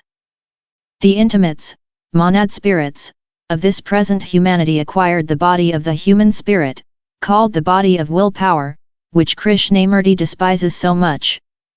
Willpower is the power with which we can dominate our passions in order to convert ourselves into gods. When the law of the Gnostic alchemist is accomplished, the introduction of the virile member into the feminine vagina and its withdrawal without spilling the semen, then, the fire of passion is transmuted into astral light. This is how the astral body is strengthened and is filled with resplendent light. Therefore, all of the resplendent fruits of this marvelous astral organism are plunged within the body of willpower, which beautifies it. The fire of chastity is the fire of the Holy Spirit, and the body of the Holy Spirit is the body of willpower, also called abstract mind and causal body. Really, the body of the abstract mind is converted into the fire of Pentecost when inundated with fire by means of sexual magic. It utters ineffable things in all the languages of the world within the speechless human who is inebriated with the Holy Spirit. It is what the Holy Gnostic Bible textually states. And when the day of Pentecost was fully come, they were all with one accord in one place. And suddenly there came a sound from heaven as of a rushing mighty wind, and it filled all the house where they were sitting. And there appeared unto them cloven tongues like as of fire, and it sat upon each of them. And they were all filled with the Holy Ghost, and began to speak with other tongues, as the Spirit gave them utterance. The Acts of the Apostles, 2, 1-6. Jehovah, the Holy Spirit, guards the body of the Holy Spirit in ourselves. Jehovah was the highest initiate from the lunar epoch. Humanity was divided into angels and Lucifers when that great period ended, since many are called, but few are chosen. Max Heindel and Rudolf Steiner affirm in their books that all of humanity will be saved. This is due to the ignorance of these authors. Verses 23, 24, 25, 26, 27, and 28 of the 13th chapter of Luke textually say. Then said one unto him, Lord, are there few that be saved? And he said unto them, Strive to enter in at the strait gate, for many, I say unto you, will seek to enter in, and shall not be able. When once the master of the house is risen up, and had shut to the door, and ye begin to stand without, and to knock at the door, saying, Lord, Lord, open unto us, and he shall answer and say unto you, I know you not whence ye are. Then ye shall begin to say, We have eaten and drunk in thy presence, and thou hast taught in our streets. But he shall say, I tell you, I know you not whence ye are, depart from me, all ye workers of iniquity. There shall be weeping and gnashing of teeth, when ye shall see Abraham, and Isaac, and Jacob, and all of the prophets, in the kingdom of God, and you yourselves thrust out. When the cosmic night of the lunar period arrived, Jehovah and his angels, Lucifer and his demons, withdrew themselves from the cosmic scenario. Thus, the whole of nature entered into a profound repose. Chapter 10. The terrestrial period. When the cosmic night of the lunar period had passed, then the universe became condensed into a nebula, which is referred to by Laplace. It was the beginning of this physical-chemical epoch in which we presently live in. Nature recapitulated all of the former cosmic periods, which are allegorically described in Genesis. In the beginning God created the heaven and the earth. And the earth was without form and void, and darkness was upon the face of the deep. And the Spirit of God moved upon the face of the waters. Genesis 1, 1-2.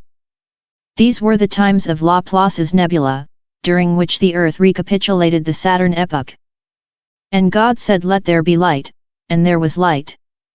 And God saw the light, that it was good, and God divided the light from the darkness. Genesis 1, 3-4. Then, the molecules of the dark heat nebula entered into friction under the powerful impulse of the lost word of the Creator, and this nebula ignited and became luminous. This was the Hyperborean epoch during which the solar atoms from the solar epoch entered into activity. Our earth was an igneous globe filled with the wisdom of the fire, and filled with the light that the same fire produces. Thus, the archangels, who were the human beings of the solar epoch, were the beings who lived within this fiery globe. They expressed themselves with all of the plenitude of their wisdom. And God said, Let there be a firmament in the midst of the waters, and let it divide the waters from the waters. And God made the firmament, and divided the waters which were under the firmament from the waters which were above the firmament, and it was so. And God called the firmament heaven. And the evening and the morning were the second day. Genesis 1, 5-8. Here the Bible keeps referring to the recapitulation of the solar period. Moisture was generated by the contact of this igneous globe with the surrounding interplanetary regions, which are cold. Enormous clouds were condensed which were gravitating back to the source of heat in the form of rain, and enormous seas and wells were formed which were incessantly boiling upon the fiery globe. Thus, the clouds separated the waters of heaven from the waters of the fiery globe. And God said, Let the waters under the heaven be gathered together unto one place, and let the dry land appear, and it was so. And God called the dry land earth, and the gathering together of the waters called he seas, and God saw that it was good. Genesis 1, 9-10. The incessant boiling of the water wells surrounding the fiery core finally caused incrustation, and the dry land appeared upon the surface of the fiery globe.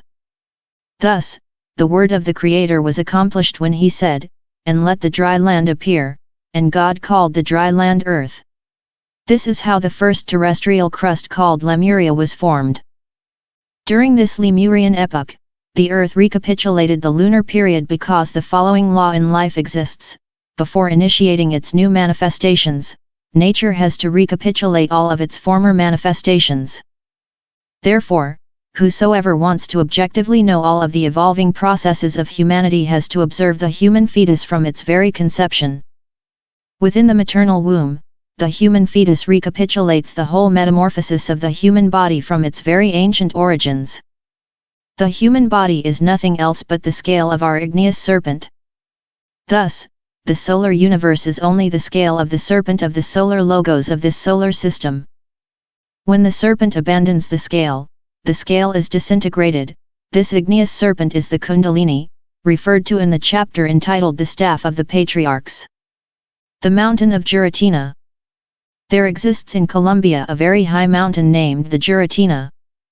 This mountain is situated in the Vasquez territory, state of Bacaya. It is at the shore of the broad and profound waters of a river named Minero. The peasants say that the mountain is enchanted. They tell the most ancient traditions about it.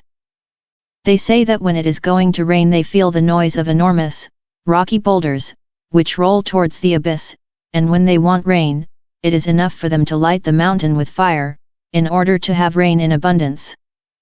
These peasants do not care a bit about the commentaries of scientists regarding these matters.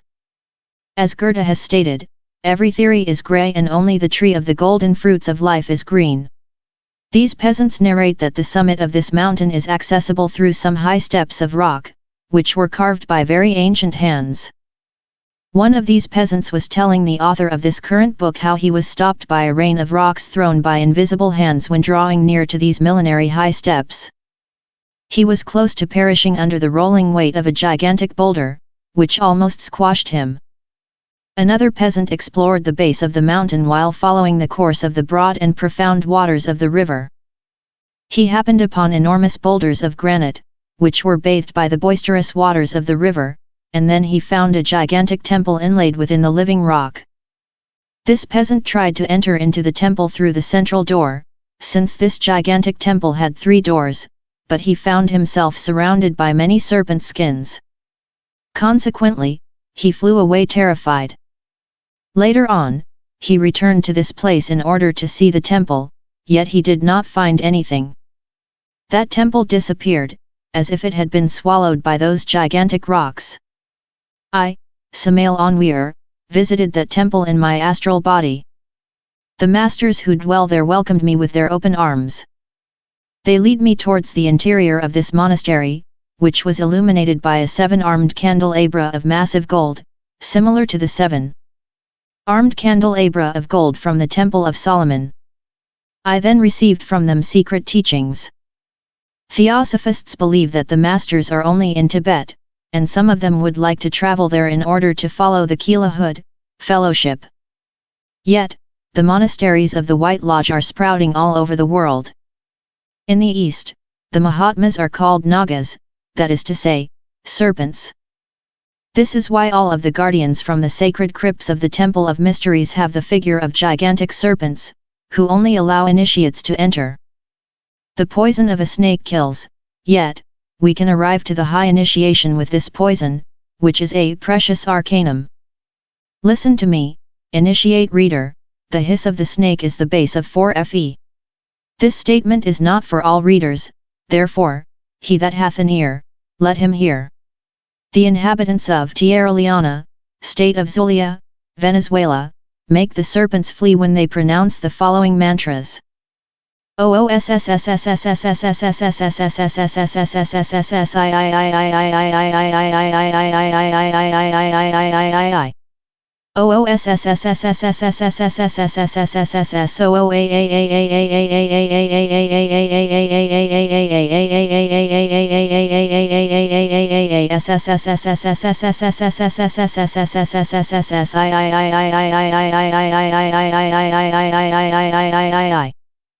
The vowels of these mantras are IAO, which are combined with the tremendous letter S.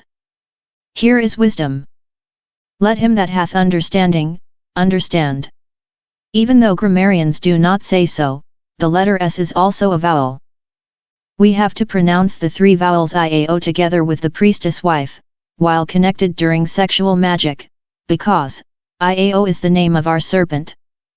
To clarify this chapter, we will say, the polar epoch corresponds to the mercurial intelligence of the serpent of the Logos, the heat. The Hyperborean epoch corresponds to the serpent's solar atoms, the fire.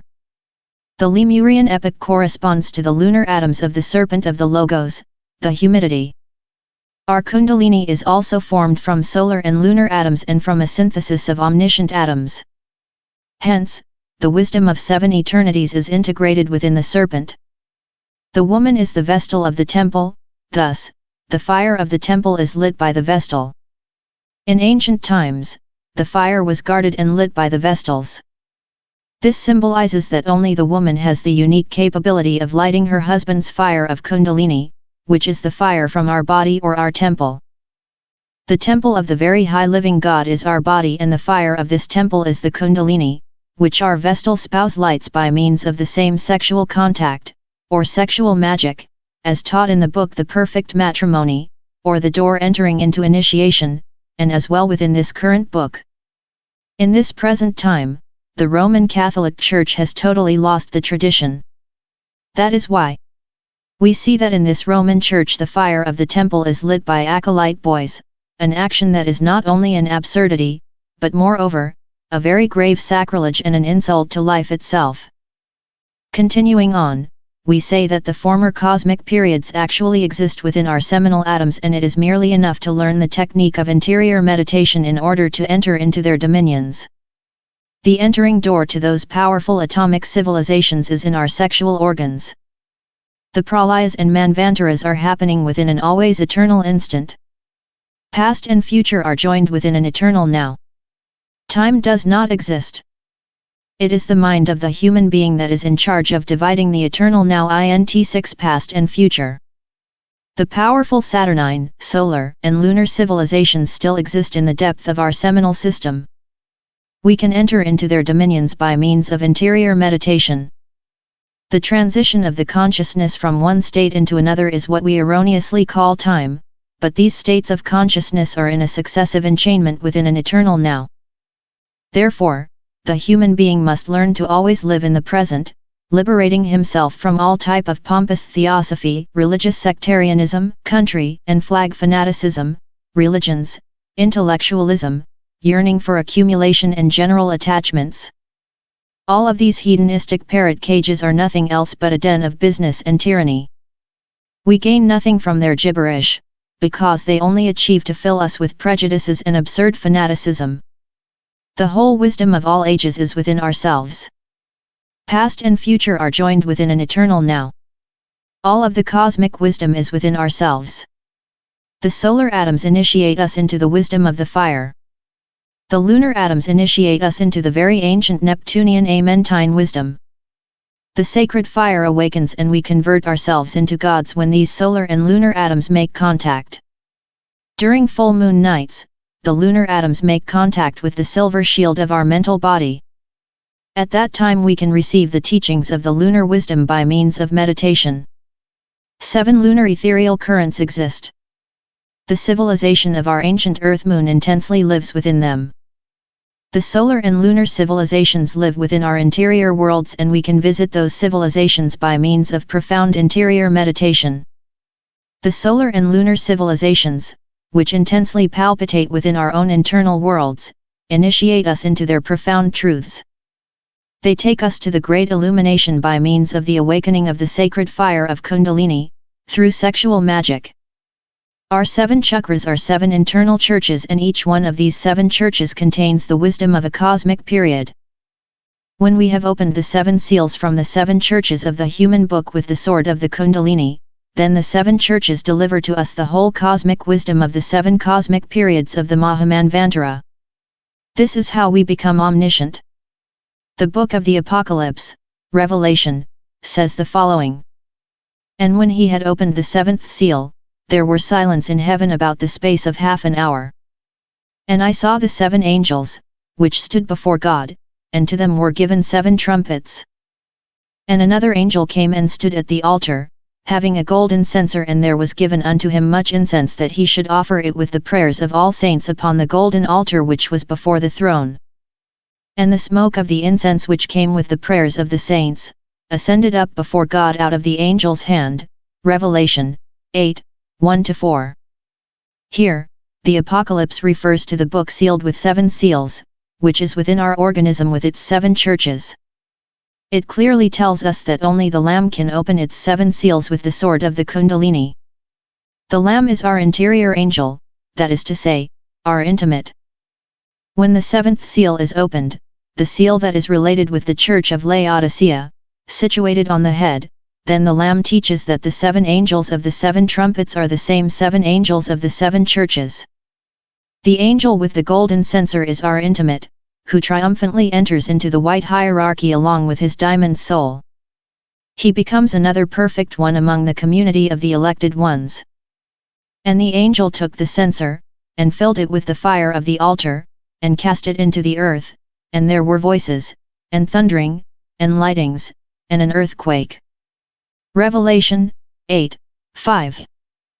Here the Apocalypse tells us that when we have opened the seventh seal with the sword of the Kundalini, then the seven churches open their doors for us, and teach us the wisdom of the seven great terrestrial periods, which correspond to the seven great cosmic periods. The 8th chapter of the Apocalypse continues referring to the seven angels, stating that when they consecutively sound their respective trumpets, the great cosmic events are successively occurring. These seven angels are the angels of our seven planets, who direct the seven chakras of our organism and also the seven terrestrial epochs.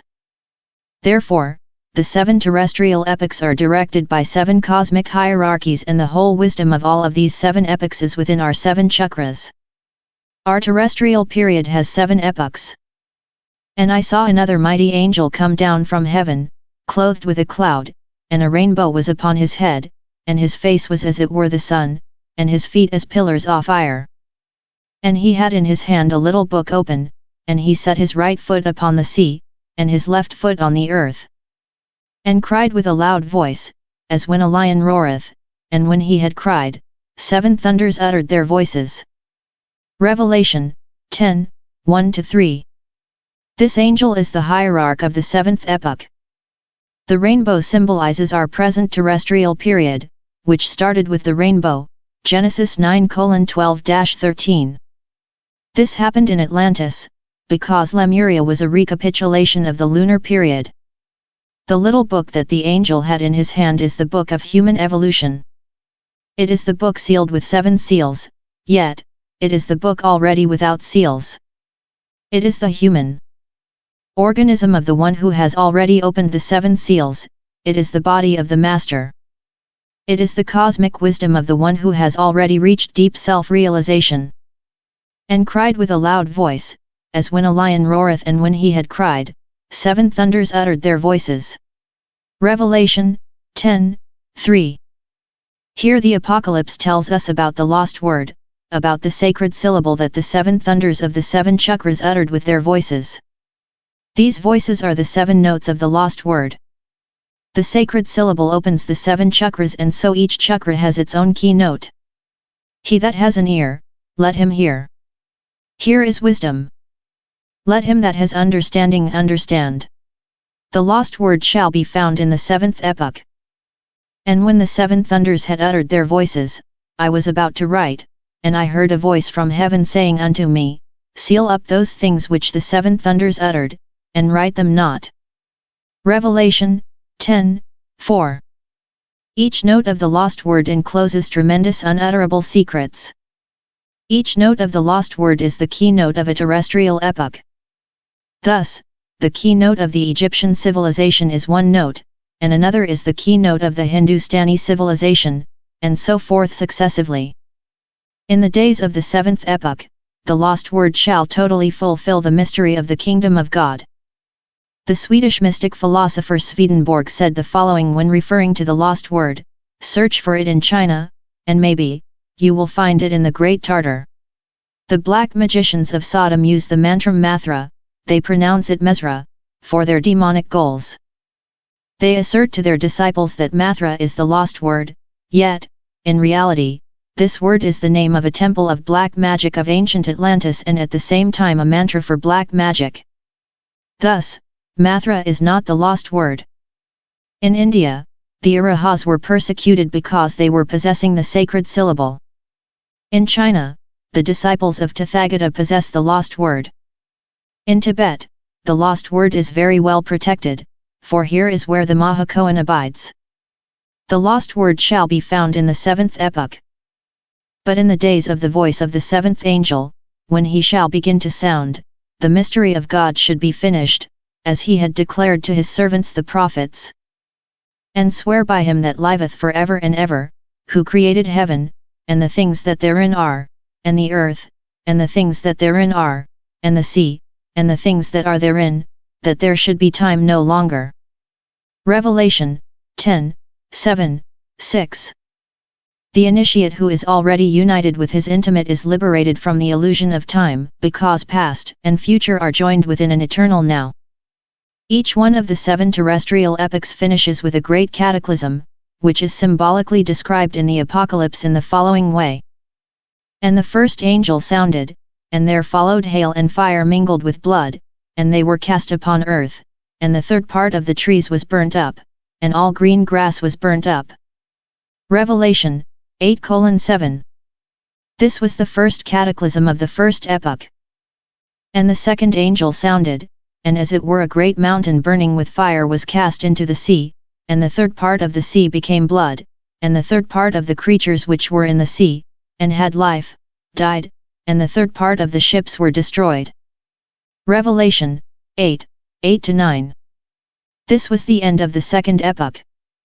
And the third angel sounded, and there fell a great star from heaven, burning as it were a lamp, and it fell upon the third part of the rivers, and upon the fountains of waters.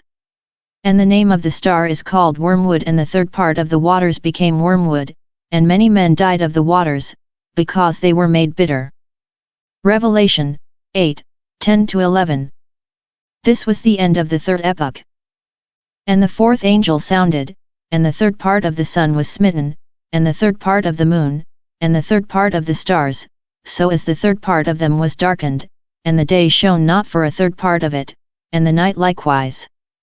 Revelation 8:12. This was the end of the fourth epoch.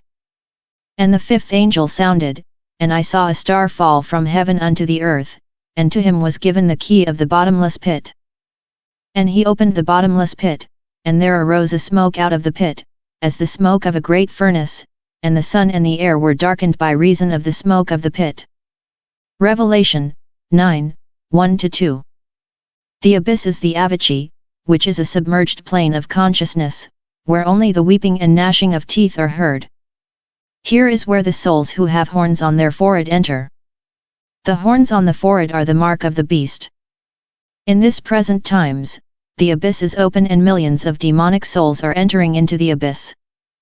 And they had a king over them, which is the angel of the bottomless pit, whose name in the Hebrew tongue is Abaddon, but in the Greek tongue hath his name Apollyon. Revelation 9:11. We are in the epoch of wars because they are necessary, since war produces millions of dead. Thus, the souls who have horns on their forehead enter into the abyss.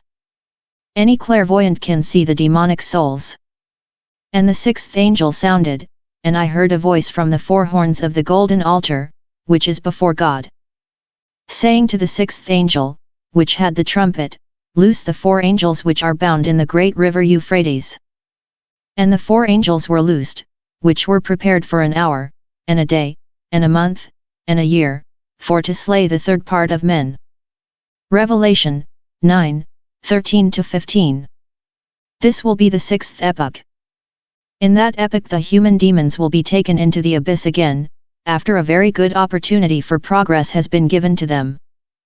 And the 7th angel sounded, and there were great voices in heaven, saying, The kingdoms of this world are become the kingdoms of our Lord, and of his Christ, and he shall reign forever and ever.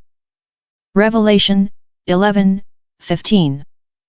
In those future times, the earth will be more ethereal and only the human beings who have reached the angelical state will live in it, because the millions of demonic souls will definitively go into the abyss, where they will be disintegrated throughout the ages. This is the second death.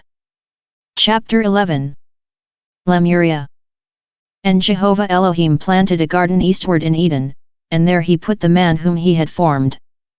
Genesis 2:8. There has been much discussion regarding the topic of the terrestrial paradise. Max Heindel sustained that the terrestrial paradise is the astral light, yet, he did not inquire into what the word terrestrial signifies. Really, this paradise existed and was the continent of Lemuria, which was situated in the Pacific Ocean. It was the first dry land that existed in the world. The temperature during that time was extremely warm. But there went up a mist from the earth, and watered the whole face of the ground. Genesis 2:6. The very intense heat together with the water mist was creating a foggy atmosphere. Consequently, human beings were breathing through galls like fish. So, Elohim created man in his own image, in the image of God created he him, male and female created he them. Genesis 1:27. The human beings of the Polar Epoch, the Hyperborean Epoch and even in the beginning of the Lemurian Epoch were hermaphrodites. They reproduced themselves as hermaphrodite microbes reproduce themselves. In the earliest times of Lemuria, there was almost no differentiation between the human species and the animal species. Yet, after 150,000 years of evolution, the Lemurians reached a very grand degree of civilization, which we, the Aryans, are still very far from reaching. It was the age of gold, it was the age of the Titans. It was the delectable time of Arcadia, a time in which what is mine and what is yours did not exist, because everything belonged to everybody. It was the time in which the rivers were pouring forth milk and honey. The imagination of the human being was an ineffable mirror in which the panorama of the starry heavens of Urania was solemnly reflected. The human being knew that his life was the life of the gods. The one who knew how to play the lyre was shaking the divine fields with his delectable melodies. The artist who was handling the brush inspired himself with the eternal wisdom. He gave to his delicate sculptures the tremendous majesty of God. Oh, the epoch of the Titans! It was an epoch in which the rivers were pouring forth milk and honey. The Lemurians were of a high stature and they had a broad forehead. They wore symbolic tunics, which were white in the front and black in the back. They had flying ships and boats propelled by atomic energy. The lighting system used in the Lemurian structures was made from nuclear energy. They reached a very high degree of culture. Such were the times of Arcadia. The human being knew how to listen to the voice of the gods through the 7 vowels of nature. The 7 vowels IEOUAMS were resounding in the Lemurian bodies with all of the ineffable music of the accentuated rhythms of the fire. The Gnostic disciple must vocalize for 1 hour daily the vowels in the described written order. Each vowel must be prolonged as follows, emptying the lungs with each intonation.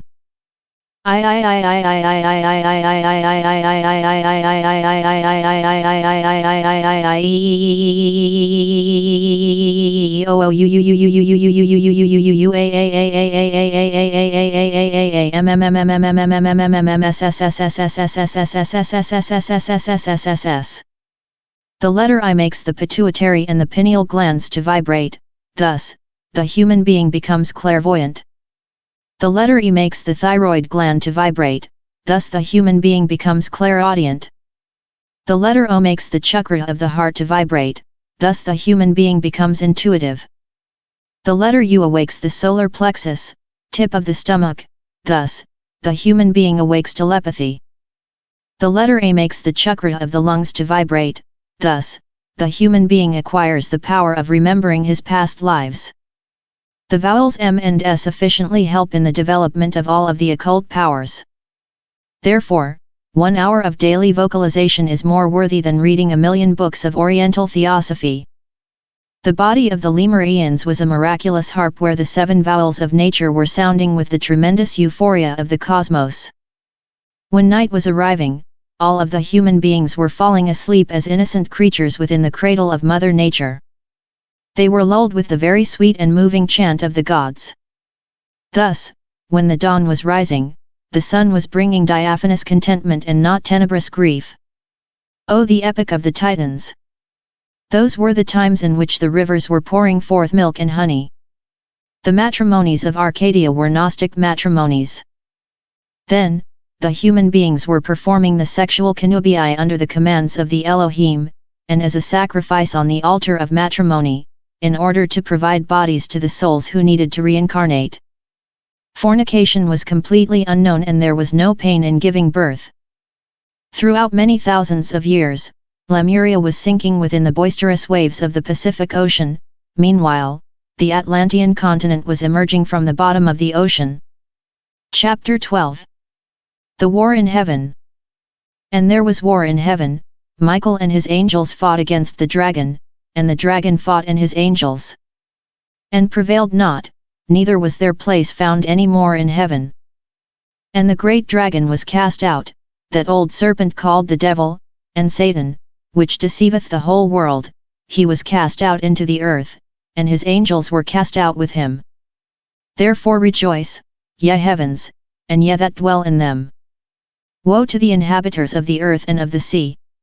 For the devil is come down unto you, having great wrath, because he knoweth that he had but a short time.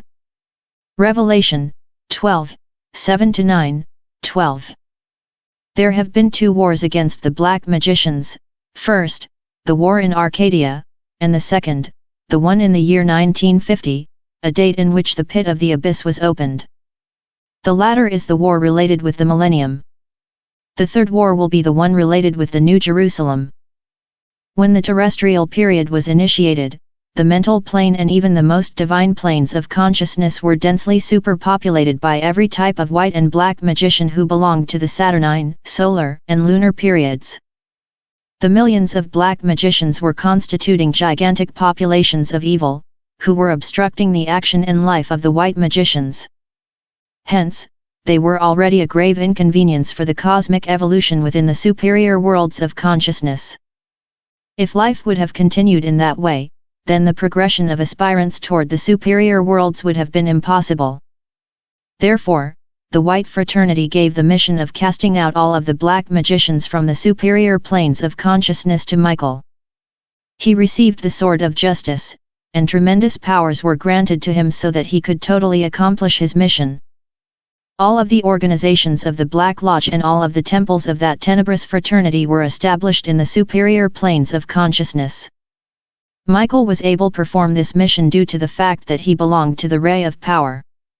So, Michael fought in tremendous combats, hand to hand with the terrible hierarchies of the Black Lodge. This is how the great dragon, the old serpent called the demon, Satan, or black magic with all of its legions of demons, was cast out from the superior planes of consciousness by Michael. Luzbel is a great hierarch of the Black Lodge. He wears a red cape and a tunic of the same color. His tail or kundar tiguador is extremely long, and he carries at the end of it a coiled papyrus on which is written the science of evil. The tail of the demons is formed when the current of the kundalini is directed downwards, towards the infernos of the human being. Therefore, this tail is nothing else but the kundalini itself, that has departed downwards from the coccyx. The horns of every black magician are certainly the mark of the beast. These horns belong to the guardian of the threshold, who becomes the superior eye of the black magician. Ahriman, a great black hierarch, wears a red turban and he is chief of enormous legions. Lucifer was the greatest black initiate from the lunar epoch. His legions are numerous. All of these millions of demons remained in the environment of our earth. They dedicated themselves to placing all of the human souls on the way of the black path. Beelzebub, with his legions, also established himself in our environment. He became very well known by all of the present human beings throughout time. In the Bible, Beelzebub is called the god of Ekron, because a temple was built for him in Ekron, and he was worshipped there as a god. So, Beelzebub established his cavern and dedicated himself fully, as in the ancient periods, to misleading souls. The Bible refers to Beelzebub in Matthew, chapter 12, verses 24-27, as follows. But when the Pharisees heard it, they said, This fellow doth not cast out devils, but by Beelzebub the prince of the devils. And Jesus knew their thoughts, and said unto them, Every kingdom divided against itself is brought to desolation, and every city or house divided against itself shall not stand. And if Satan cast out Satan, he is divided against himself, how shall then his kingdom stand? And if I by Beelzebub cast out devils, by whom do your children cast them out? Therefore they shall be your judges. All of the black magicians established their temples, lodges, halls, cults etc., on our earth. And they dedicated themselves to the developing of their plans in accordance with the supreme commands of Yahweh. Therefore, they are responsible for the failure of our present human evolution, since it is a terrible reality that this present human evolution has failed. Michael triumphed in the heavens, but our earth was filled with profound darkness. Woe to the inhabitants of the earth. Chapter 13. Atlantis. The human beings of Atlantis reached a very high degree in their civilization, similar to that of the Lemurians. During that time, the earth was enveloped by a thick mist, and the human beings were breathing through galls. The Lemurian flying ships and boats propelled with atomic energy were also known in Atlantis. In the beginning of this civilization, sexual relations were only performed with the objective of engendering bodies for the reincarnating souls. The proper day and hour was chosen by the angels, and for this reason childbearing was painless. The human being was living in a paradisiacal state, yet Lucifer and the Lucifers, who are the black magicians from the lunar period, tempted the human being and they mislead him towards the black path. The serpent is the sexual force, and not simply material attraction, as supposed by the Rosicrucians in their monographs of 9th degree. The sexual force has two poles, positive and negative. The positive is the serpent of bronze, which was healing the Israelites in the wilderness. The negative is the tempting serpent of Eden. The work of the Lucifers was a work of black magic. They awoke the passionate fire of humanity, with the only purpose of creating proselytes for the Black Lodge, since every demon is a fornicator. The cephalic rachis liquid and the semen are the poles of the sexual energy. The angel has the two poles upwards, towards his head. The common and current human beings and the demons have one pole upward and the other downward. They form the brain with one pole, and they fornicate with the other pole. The kundalini of the angel goes upwards, yet, the demon's kundar tigwador goes downwards. Jehovah prohibited fornication to man, yet, Lucifer seduced him towards it. And Jehovah Elohim commanded the man, saying, of every tree of the garden thou mayest freely eat. But of the tree of the knowledge of good and evil, thou shalt not eat of it, for in the day that thou eatest thereof thou shalt surely die. Genesis 2:16-17. And the serpent said unto the woman, Ye shall not surely die. For God doth know that in the day ye eat thereof then your eyes shall be opened, and ye shall be as gods, knowing good and evil. Genesis 3:4-5. The commandment given by Jehovah is white magic. The commandment given by Lucifer is black magic. When the human being delivered himself to the pleasures of the coitus he lost his occult powers. Thus, the words of Jehovah were accomplished when he said, In the sweat of thy face shalt thou eat bread, till thou return unto the ground, for out of it wast thou taken, for dust thou art, and unto dust shalt thou return. Genesis 3:19. Unto the woman he said, I will greatly multiply thy sorrow and thy conception, in sorrow thou shalt bring forth children, and thy desire shall be to thy husband, and he shall rule over thee. Genesis 3:16. The violation of any law always brings pain. Childbearing was painless for the women in Lemuria because the child was engendered in the very hour, minute and second which the cosmic laws were favoring for reproduction. Thus, the violation of this law brought pain in childbirth. Nonetheless, in this day and age there is still a remedy for those who resolve to follow the Gnostic matrimony. The Gnostic matrimony returns the human being to paradise. In the Gnostic Church, the Gnostic matrimonies receive the exact day, hour, and minute in which they have to engender their children. Thus, there is no pain in childbirth. What is important is to know how to travel in astral body, in order to visit the Gnostic temple. I will give these clues later on. The Lemurians did not know death. They knew the exact date and hour of their disincarnation, and so they were digging their own tombs. They were abandoning their own body by will and with a smile on their lips. They also never disappeared from the sight of their relatives, because they were clairvoyant. They kept coexisting with the dead because death was simply a passing into a different state. But when the human being lost his powers because of the coitus, then he knew death. Chapter 14. Black Magic of the Atlanteans. The black magicians of the school of Sodom say that black magic does not exist, that it is only a superstition. They say that evil and hateful thoughts which are emitted by evil minds are disintegrated since the cosmic is pure goodness. Therefore, it cannot serve as an instrument for the forces of evil. The goal of the above noted statement of the black magicians from the school of Sodom is to justify their tenebrous teachings, in order to give them the false appearance of being pure white magic. The cosmic is the whole infinite, and in the cosmos there are many things. As above so below. If a thought which is emitted by an evil one is disintegrated at once, why then is not a bullet disintegrated in the atmosphere? Why does the cosmic serve as an instrument for a bullet, which is going to kill a human being, who might be an elder or a child? If that concept of the black magicians from the school of Sodom would be true, then the bullet should disintegrate itself at once. Possibly they would argue by saying to me that the bullet is a material body and a thought is not. Yet, this is also not a good explanation because thought is also matter. Nothing can exist, not even God, without the help of matter. Moreover, every atom is septuple in its constitution.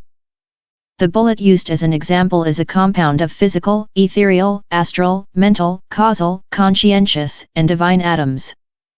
In other words, the bullet is a nucleus of atomic consciousness, which is charged with the waves of hatred from the one who shot it. Why then is the bullet not disintegrated? Why does the cosmic serve as an instrument for the bullet? Why does the cosmic serve as an instrument for the destructive waves of the atomic bomb? Could it be conceivable that the mental waves are inferior to the radioactive waves of the atoms of uranium? Hence, that concept of the black magicians from the school of Sodom serves them only in order to conceal their crimes and to cheat naive people. The only thing they want is to justify themselves as white magicians. Do not covet powers, beloved reader. Powers are born as fruits of our intimate when our soul has been purified. The mental force that we stubbornly use in order to move a piece of paper, would be better used in order to dominate our carnal passion, in order to end hatred, in order to dominate our language, in order to defeat selfishness, envy, etc. Let us purify ourselves, since powers will be granted to us through successive purifications. Powers are flowers of the soul and fruits of the intimate.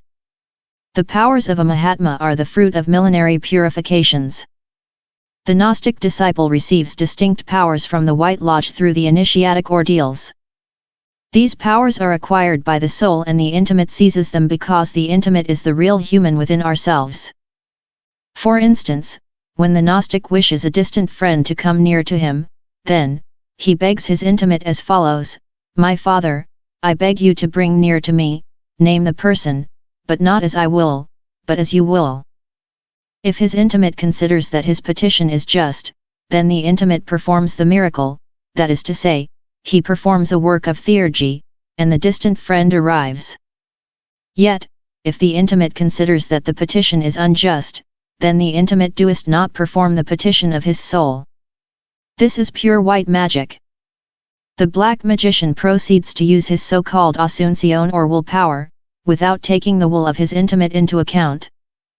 Thy will be done on earth as it is in heaven is what the Gnostic says, because the Gnostic only performs the will of his intimate on earth as it is in heaven, in other words, in the superior planes of consciousness. The Gnostic places all of his longings in the hands of his intimate. We prepare our pituitary and pineal glands for clairvoyance by dominating anger and acquiring serenity. We prepare ourselves for the awakening of the inner ear when we always utter words of love and truth. Sexual magic, daily vocalization, and incessant purification take us towards the summits of the high initiation. To not covet powers does not signify that we, the Gnostics, take on a passive attitude, as do the Theosophists. We have to prepare ourselves when practicing sexual magic, when vocalizing, and when we expel all of the rubbish from ourselves.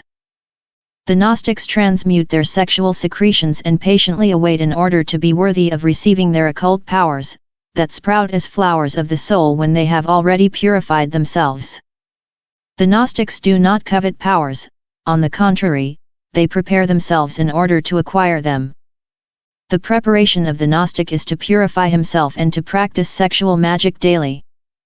In their temples, the black magicians have established similar ordeals to those of the white magicians. In order to be accepted as candidates for their initiation, the likely candidates are allowed to receive insults, grumbles, to listen to humiliations, and to even receive blows to their person whilst in their festivities. In the fifth monograph of the ninth black degree of the School of Sodom, the disciple receives a parchment after passing the 4 ordeals of earth, water, fire, and air within a temple of black magic. The parchment states the following: Peace, greetings from the master of the temple. By decree of the high priest, and by all of the guardians who have served and veiled over you, as proof of your perseverance, faith, and desire, and in accordance with what has been manifested in the external chambers, you are allowed to enter into the following sanctum. You will await to be prepared in order to be admitted into the Holy of Holies after 3 days of sanctification and purification. Your name will be 777, your letter will be R, your salutation will be Aum, your book will be the one with the letter M, your jewel will be the green jasper which is in the shape of a scarab, and your hour will be 9. Rest with patience and await the hour, the number, and the sign. This is pure and legitimate black magic. These ordeals are passed by the disciple in the astral plane within a temple of black magic. In the White Lodge, when the Gnostic asks the masters in the astral plane for the 4 ordeals of earth, fire, water, and air, then these ordeals are set by the masters one after the other, as described in our book The Perfect Matrimony or The Door Entering into Initiation. These ordeals are always occurring with the interruption of many days between each one, and the next ordeal is given only if the student has been triumphant in the previous one. Each triumph of the disciple is celebrated in the children's hall, with ineffable music and feasts. Each one of the 4 ordeals has its special celebration. The children's hall is so named because the disciple is received by the masters who have taken on the shape of children, in order to tell him, except ye be converted, and become as little children, ye shall not enter into the kingdom of heaven. Matthew 18:3. So, there is nothing regarding a letter R, nothing about 777, nothing about jasper jewels, nothing about hours and signs, since all of these are just pure black magic from Atlantis. In the White Lodge, the only thing, which is placed on the Gnostic disciple, is the small cape of Aquila, neophyte, which he has to ask for. After having passed the ordeal of air, the black magician receives a jewel with 2 intertwined rings, which is what becomes the sign of his triumph. The white magician receives a symbolic ring which represents the ray to which he belongs. To the ring of the black magician reminds him that he was hung from 2 rings over an abyss. The masters of the black temple dress in white tunics. The veiled prophets wear black veils, the stole bearers wear grey-colored stoles, the scribes wear blue, the astrologers wear blue and white, the mystics wear yellow and the doctors wear a reddish-grey-colored stole. The temple remains in obscurity.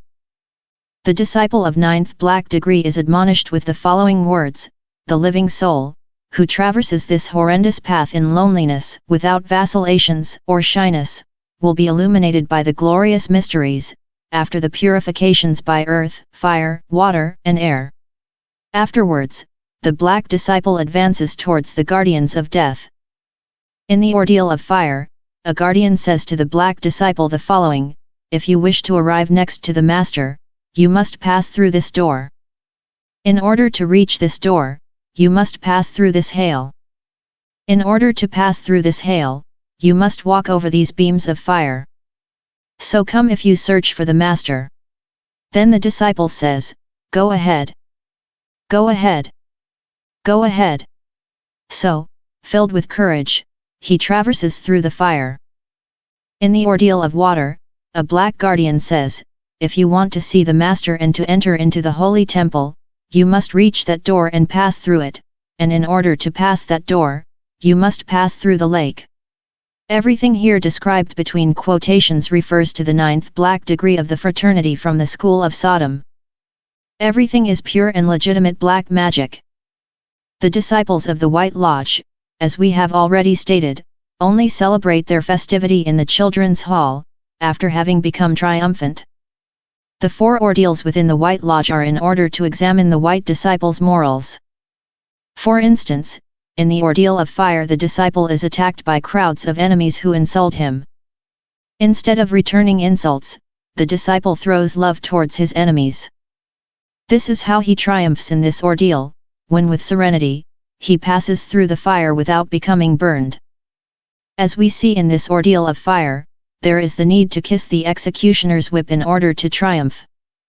Yet, in the ordeal of fire for the black magician, the only requirement is to pass through the fire, since moral preparation does not have the least bit of importance for the black magician. The ordeal of water for the Gnostic in the White Lodge is given with the only purpose of knowing what level has the disciple's altruism and philanthropy reached. The White Lodge's ordeal of air is only given with the purpose of knowing the disciple's capacity for resistance against great adversities and for detachment from material things. It is logical that a disciple who commits suicide because of a loss of fortune cannot pass through the ordeal of air. By simply not being capable of morally resisting a failure, it is clear that one does not pass the ordeal of air. Whosoever succumbs to the grave inconveniences of life fails in the ordeal of earth. There are many persons who have passed these ordeals within the very struggle of life, within the daily battle of obtaining their daily bread. Sometimes in life there have been human beings who have traced a great plan for the benefit of humanity and they have accomplished it with exact fullness, in spite of all misfortunes, sufferings, and tears. These people have passed the 4 ordeals in the body of flesh and bones. Therefore, the 4 ordeals of earth, fire, water, and air are presented simply for the moral examination of the disciple. All of our defects and moral faults are precisely the negative aspect of the 4 elements of nature, and we have to convert ourselves into kings and queens of it. In the White Lodge, the 4 ordeals are accompanied by a verbal test, in order to know what level of purification the disciple has reached. All of these ordeals occur in the astral plane. The prepared disciple, that is to say, the disciple who has spiritual maturity, brings the memory of all of this to the physical plane, just as if he would have had a dream. On the other hand, what only matters in the Black Lodge is to have the courage of a brutal beast in order to become triumphant in the ordeals. The 6th monograph from the 9th Black Degree describes to us how their dreadful disciples, after having triumphantly passed their 4 ordeals, have the right to receive, they say, the sacred initiation. Let us see the following paragraph from the 3rd page of the 6th monograph of the 9th Black Degree. Now then, in this way I knew that 2 intertwined rings must be my sign, therefore, 2 intertwined circles similar to 2 links of a chain are my sign, and also these will be your sign in this initiation. As soon as this was understood by me, they asked me to sign my name and to leave the digital mark of my thumb over a sheet of special paper, which was attached to a piece of wood, that also was attached to other pieces. Then after, they commanded me to go towards the door, to push a small sliding seal, and give my letter and number. The whole of this seems to be like a scene in a police office, but never of a temple of white initiation. No one signs his personal name within any temple of white initiation, neither is anyone registered because in the White Lodges and in the karmic records, the human being is depicted with the name of his intimate and never with profane names. Many of the black students lose their profane name when they enroll in their spiritual universities. Then, when they conquer their anagaric-hood, they are assigned with a capricious name as a substitution of their own profane name. As a reward for their success while forming a chain, they exclaim in their sanctum, I.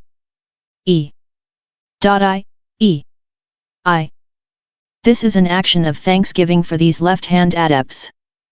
The disciple's conductor wears a tunic and hood of a black color because he is an authentic black magician. Among the masters of the White Lodge, not one wears a black hood. The master Zanoni, white master, dresses in a black tunic and wears a distinguished mantle of the same color, but never a black hood. This is because the black hood is only for black magicians. Thus, having again reached the bottom of the temple, I am led towards the center of the temple. Then, an official places a great cross over my head while I kneel, and 3 bell strokes resound in some other part of the temple. From the east of the temple, a master with a purple tunic who carries a great Egyptian cross approaches me. He holds this cross over my head instead of the other cross, while other officials who are standing next to me say, "Under the cross of immortality and eternal life, you are blessed." Within the halls of the authentic white Gnostic initiation, a master never wears a purple or red tunic, since these colors are only used by the hierarchies of the Black Lodge. In the white initiation, the disciple throws upon his shoulders an enormous and heavy cross of wood. This signifies that the disciple has already started his own Via Crucis through the 9 arcades. The weight of the cross differs very much, as this weight depends upon the karma of each person. Sometimes the disciple cannot bear the weight of his cross, then the Cyrenian has to help him. The vowels EU grants the disciple the power of bearing his cross when it is very heavy. Thus, the cross over the shoulders is white magic. Yet, the cross over the head is black magic. Christ did not bear his cross over his head, but over his shoulders. The cross symbolizes matter. Hence, to bear the cross over the head signifies to resolve oneself to live under matter, under the world. This is why the black magician says, "Under the cross of immortality and eternal life, you are blessed." The white magician says, "Over the cross I am." The cross over the head is carried by the pontiffs on their mitres. No white magician carries the cross over his head, but over his shoulders, as was demonstrated by the Divine Redeemer. Thus, we, the Gnostics, are not under the cross, but over the cross. The Gnostic has to bite a certain figure in the first initiation. Before entering into this first initiation, he has already received the authentic lost word, which has never been written. The verbal tests are very strict in order to receive the initiation. The black magician does not care for morality. Once the Kila, white neophyte, triumphantly passes the white initiation, a celebration occurs. In the black ceremony, the disciple receives from a black magician, who is dressed in yellow, a series of teachings that are utilized in order to become invisible and to make others invisible. We will talk about this in the next chapter, Nirvana. As we have already stated, all of these teachings came from Atlantis. In Atlantis, the human beings were utilizing the sexual forces in order to inflict grave damage. This is how Orhawarpa, a black magician, was forming monsters with his mind, that later he physically materialized. He fed them blood to keep them alive, and he was casting these monsters upon his defenseless victims whenever he wished to do so. The Atlantean humanity was clairvoyant, and they marvelously managed to handle the cosmic forces. A very important sanctuary existed in that epoch. This sanctuary was named the Sanctuary of Vulcan. The guardians of this sanctuary had Ahriman, another black magician, and his legions under their control, so these black magicians could not freely work on our planet. The atoms of Ahriman eventually damaged the clairvoyance of the human being. This is how our humanity remains enslaved by the illusion of this physical world. Nevertheless, there was in Atlantis a great college of initiates. When the black magicians were attempting damage against them, then the evil ones were killed by the sword of justice. The lords of Mercury gave the mind to the human being in order for him to think, and not for him to use it for destructive purposes, as did Orhawarpa. When Orhawarpa saw that people were worshipping him as a god, he armed a powerful army and marched against Talon, the city of the 7 gates of massive gold, where the white magicians from Atlantis reigned. During the day, Orhawarpa was fighting dressed in steel, with shield, helmet, casque, and sword. Yet, during the night, he was unleashing his beasts with his witchcraft. They were in the form of wolves, and they were destroying his enemies. This is how he captured Talon, the city with the 7 gates of massive gold. He became emperor of Atlantis, thus establishing the cult of the tenebrous sun. This is how events occurred then. The Master Mona reincarnated. He reunited an army of soldiers and marched against Orhawarpa. Orhawarpa cast his ferocious beasts against the Master Mona, but the Master was dissolving them with his luminous powers. Master Moria, with the edge of his sword, captured Talon, the city with the 7 gates of massive gold, and all of the soldiers of Orhawarpa fell under the sword of the forces of light. When Orhawarpa saw that he had lost, he enclosed himself within a tower and died burning in it, because Master Mona's soldiers set fire to that tower. Unfortunately, events did not end here. Orhawarpa immediately reincarnated again, and when he was old enough, he reunited his army of warriors and sorcerers and marched against Talan, but he could not capture the city again. So, he established his own throne against the other throne. Then, the four thrones, deities, said to the White Emperor Noenra, Noah, leave from this land, and pass to the Gobi Desert, where you will find dry land, because God will sink this land. Noah obeyed and departed with all his people towards the Gobi Desert. The people of Noenra were the primitive Semite tribes who were following the path of white magic. Thus, Orhawarpa remained chief and lord of Atlantis. Sometime after the departure of the people of Israel, certain dangerous igneous manifestations started to appear in Atlantis. This was because the use of the sexual forces, when utilized for black magic, made the fire of the dormant volcanoes enter into activity. The sexual forces have an intimate relationship with all the forces of nature, because the sexual forces reside not only in our sexual organs, but also in all of our cells and, moreover, within each atom of the cosmos. The sexual force is the cause of electricity. It is logical then that the dormant volcanoes would enter into activity, since the volcanoes were intimately related with the black magicians by means of the sexual energy. During great earthquakes, Atlantis sank with all of its black magicians into the bottom of the Atlantic Ocean. All of the native tribes from the continent of America are Atlantean remnants. These tribes preserved many practices of black magic, which were derived from the Atlanteans. In America, there are some who make dolls with wax and then bury them with pins. This is how they empower their imagination and concentrate their minds on their victims. There are others who utilize the sexual forces for destructive purposes. The whole of this originated in Atlantis. The Arhuacos Indians, from the Sierra Nevada of Santa Marta, Colombia, burned a whole town named Dibaya, by utilizing the elementals of fire, which they call animes. I met a humble old woman in the small town of Santa Cruz de Mora, state of Merida, who made marvels with the elementals of nature. When she was young, she married an Indian.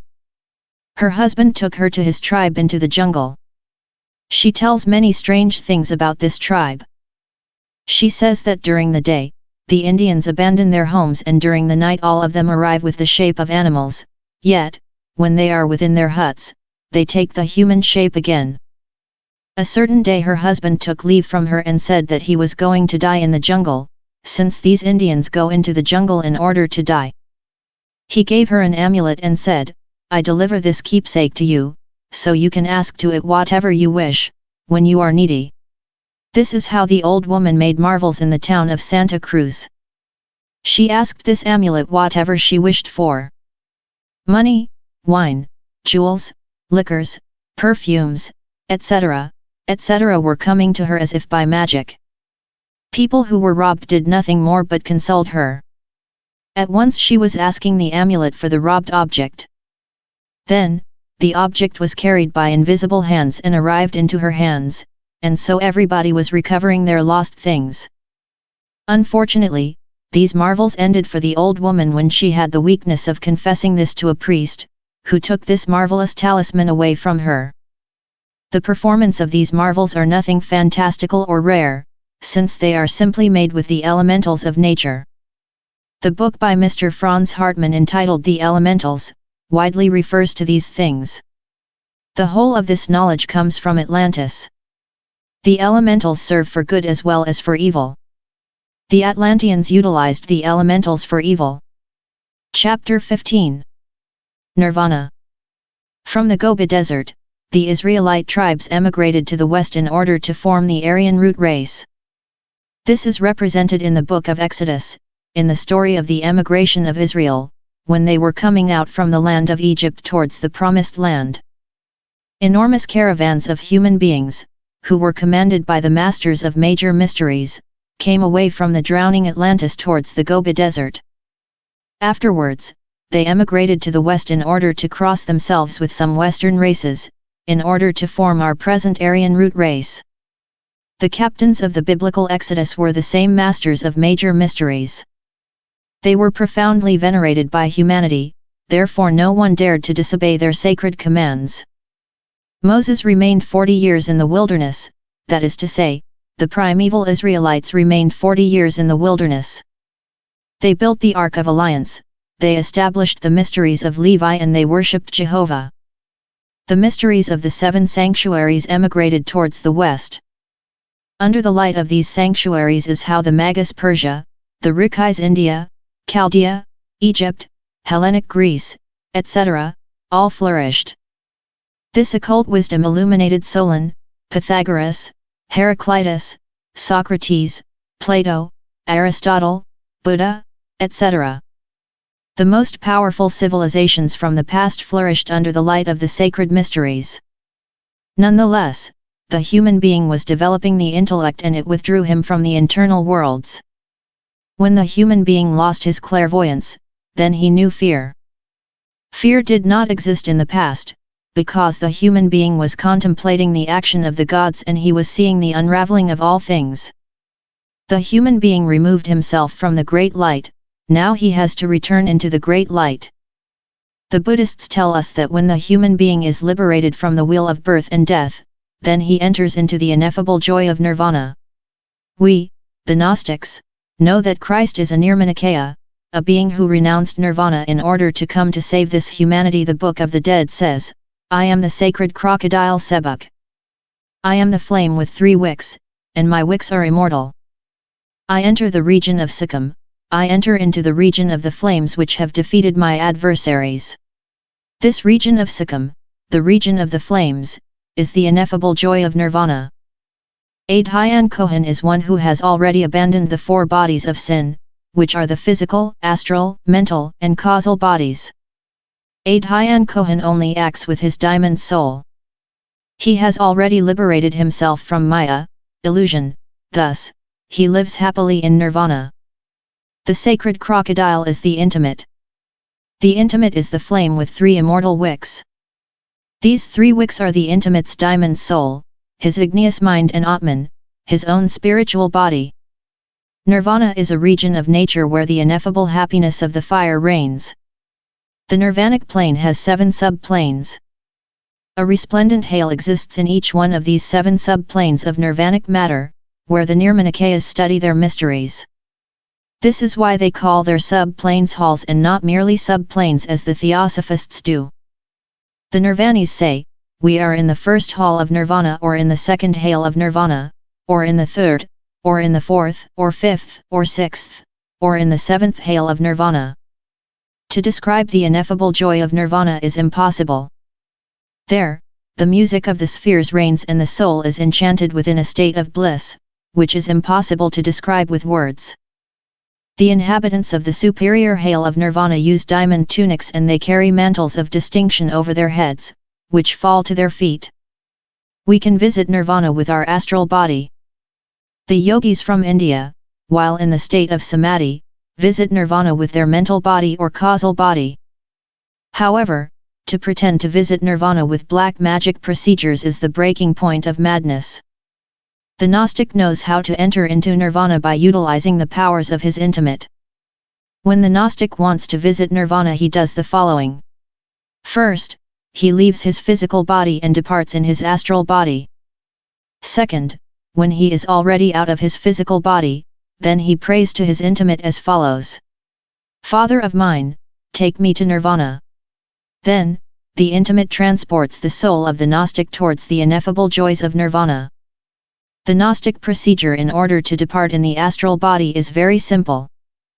The Gnostic takes advantage of the natural state of transition between vigil and dream in order to leave his physical body.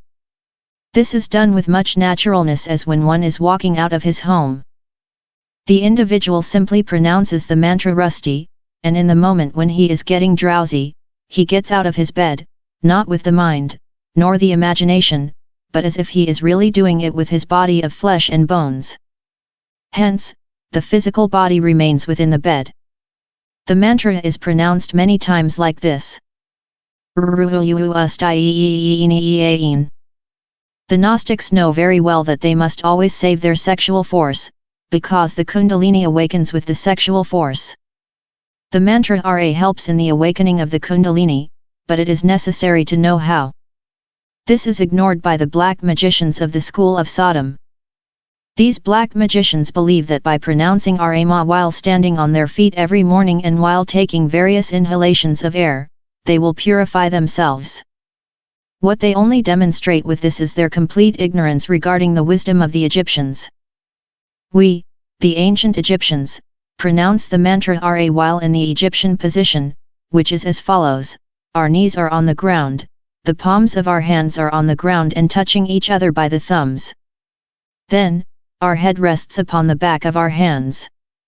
In this position, one pronounces many times the mantra like this: RRRRRRAAAAAA. As we have already stated, in the previous chapter, in the black ceremony, the ancient black magicians, while enveloped within a cloud, were physically invisible and were transporting themselves to wherever they wished. Christ, the divine Rabbi of Galilee, taught us the secret in order to travel with the physical body within the astral plane. Let us see verses 24 to 32, of the 14th chapter of Matthew. But the ship was now in the midst of the sea, tossed with waves, for the wind was contrary. And in the fourth watch of the night Jesus went unto them, walking on the sea. And when the disciples saw him walking on the sea, they were troubled, saying, It is a spirit, and they cried out for fear. But, straightway Jesus spake unto them saying, Be of good cheer, it is I, be not afraid. And Peter answered him and said, Lord, if it be thou, bid me come unto thee on the water. And he said, Come. And when Peter was come down out of the ship, he walked on the water, to go to Jesus. But when he saw the wind boisterous, he was afraid, and beginning to sink, he cried, saying, Lord, save me. And immediately Jesus stretched forth his hand, and caught him, and said unto him, Thou of little faith, wherefore didst thou doubt? And when they were come into the ship, the wind ceased. This is the Gnostic secret in order to enter within the astral plane, with the body of flesh and bones. Peter walked upon the waters because his physical body, by means of the force of faith, submerged itself within the astral plane. In the moment when he doubted, he went out of the astral plane, and he was close to sinking. The forces of the astral plane were holding Peter when he was upon the waters. Therefore, the astral plane was the force, which was holding Christ when he was upon the waters. When we, the Gnostics, want to go to the astral plane with the body of flesh and bones, then we utilize the clue, which the Master taught us. We proceed in the following way: in the precise moment when we awake from our natural sleep, without giving time to any analysis, doubt, or vacillation, and filled with a very intense faith, we get up from our bed, we leave our room, then we float within the atmosphere. Only our faith is what holds us while performing this. Consequently, any analysis, doubt or vacillation damages the experiment. We can also take advantage of the instant in which we are getting sleepy, or simply, in the instant in which the mind is in a profound repose, as a tranquil lake. The physical body floats simply by means of faith. We abandon the force of gravity and the physical plane.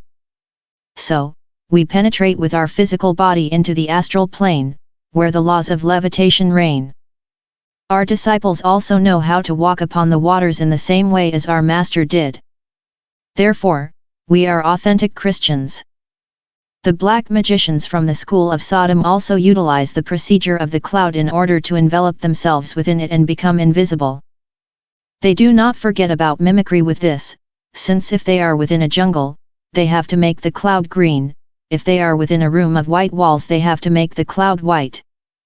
In this way they will become invisible.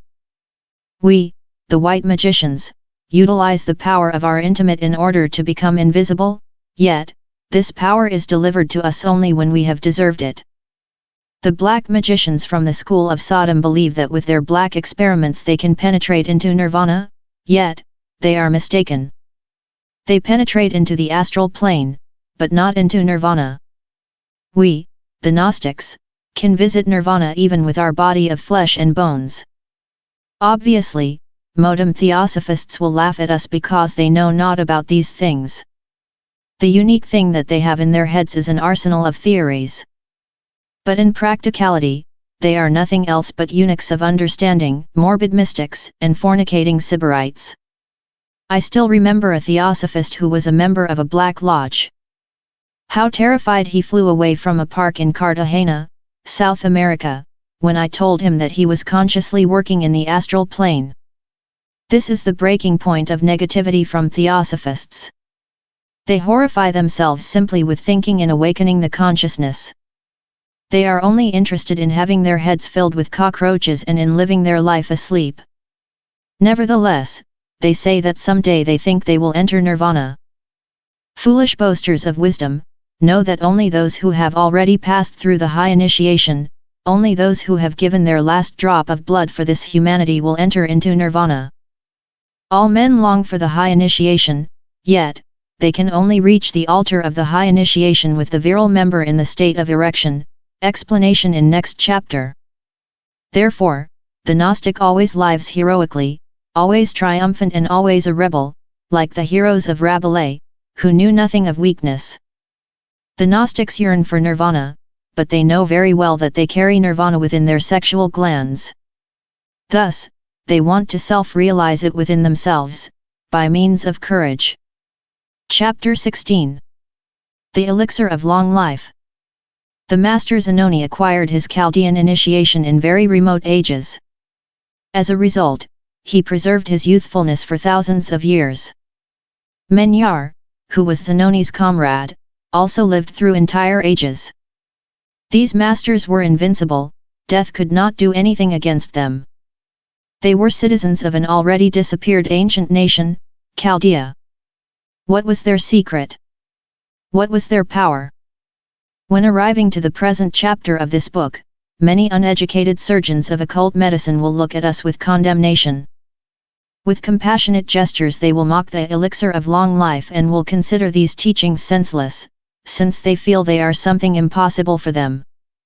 People have never comprehended, neither have they wanted to admit that the elixir of long life, the philosophical stone and the clue of perpetual movement are found within the male testicles and within the female uterus. We have already said, and we will not tire of repeating, that the initiation is life itself, intensively lived, and that the human being's redemption exclusively lies in the sexual act. When our book The Perfect Matrimony started to circulate, then, as we had expected, many critics emerged who qualified us as pornographic. This was because the book was written in a simple language which was at the reach of everyone's comprehension, and also because the clue of sexual magic was given. Nonetheless, we know that for the pure ones, everything is pure, yet, for the impure ones, everything is impure. This is how the boasters of wisdom, the sick mystics, who through their morbid lucubration, which make them believe that they are super-transcended, came to qualify us as materialists. Such individuals totally ignore that nothing can exist, not even God, without the help of matter. Some old rascals, filled with decrepitude and consumed by the passionate coitus, and some sanctimonious, sexually unsatisfied old women threw the book away horrified, and qualified it as scandalous and pornographic. This is because humanity does not love good but only evil. There were also some hallucinated mystics who pleaded in favor of an absurd type of chastity, which some religious sects preach, but do not practice. They ignore that nature is in rebellion against that harmful abstinence, which causes nocturnal pollutions and the decalcification of the organism through the urethra. Sickness is the consequence. Men were made for women and women for men, because nature is wise in its designs. What man and woman have to learn is to enjoy themselves without hurting each other, and the answer for this is sexual magic. During the act of love, the Gnostic couple transmutes their semen into atomic energy by restraining the sexual act. This energy then rises upwards towards their head, through certain spermatic canals. This is how the human being is converted into a god. This is not understood, cannot be understood, neither can it be explained by the pseudo-apostles of modern medicine, simply because they do not know the anatomy of the 7 bodies of the human being. They do not know about the occult chemistry or the ultrabiology of the interior organisms of the human being, which are the fundamental base of the hormonal life and of the endocrine glands. The Hindus gave the name Ida and Pingala to the spermatic canals through which the sexual energy internally rises towards the head. These are nervous cords, which are related with the vagus and sympathetic systems. These cords are entwined along the spinal column in the symbolic shape represented by the caduceus of Mercury. The human organism has its canals for the spilling of the semen. However, it also possesses seminal canals through which the semen, when transformed into energy, rises from the seminal glands upwards towards the head. This is because the mass, semen, is always transformed into energy, as was already proven by the wise and great Einstein. This process is what we call transmutation. These ascending spermatic canals were in use by human beings in very ancient epochs. The doctors of medicine among the Indians of the Sierra Nevada from Santa Marta, Colombia, are still utilizing these canals, ever since very ancient times. This is why they reach a very old age, maintaining a very lucid understanding, black hair, and intact dentures. Among these Indians, we frequently see their children reach the octogenarian and centenarian ages, while in our present civilization, the human being is already in decrepitude by the age of 70. There exist thousands of evidences in order to make the civilized and scientific person to think upon this particular matter. For example, an infant whose sexual energy has not yet been collected in his gonads has this energy latent in his entire organism. This is why if this infant is wounded, his body will heal more rapidly than the body of an adult, because the adult has been wasting his sexual forces since puberty. Moreover, the adult does not know how to handle his sexual energies as in the case of the infant. Great is the error which the youth commit and also which their parents commit when they allow their children to squander the sexual force in pleasures and disgusting habits. They need to be taught that the vital principle resides within this great force. It is true, as official science states, that sex is a biological function. Yet, the Decalogue teaches us with its 6th commandment that we must not squander the sexual force, because this force only accomplishes a constructive or creative function. Therefore, the liberty, which the parents give to their children, in order for them to freely fulfill their biological functions, is not lacking of being a crime committed against the youth. Sexual magic has the following advantages. 1. Husband and wife continue loving each other for life with growing intensity, as if they were boyfriend and girlfriend. 2. It does not fill the spouse's lives with children. 3. Woman rejuvenates, she turns more beautiful and attractive every day, because she is daily charged with powerful forces, thanks to her husband. 4. Aged man rejuvenates and does not ever get old, because life is given to him through their creative forces.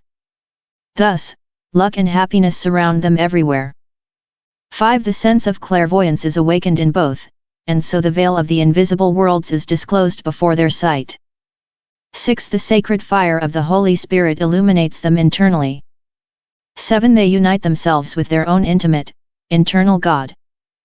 Thus, they convert themselves into king and queen of creation, with powers over the 4 elements of nature, which are earth, water, air, and fire. 8. They acquire the elixir of long life, which resides in the Kundalini. 9. Death will be no more. All of this is a fact, in spite of the doctors, who are consecrated by the materialistic university. Heaven is taken by assault, because heaven is for the courageous ones. The Gnostics, protected with their character shield of steel, grasp their sword of wool and as terrific warriors they hurl themselves into battle, in order to take heaven by assault. We, the Gnostics, are human beings of great tempests, and within the explosion of thunder, we only understand the language of majesty.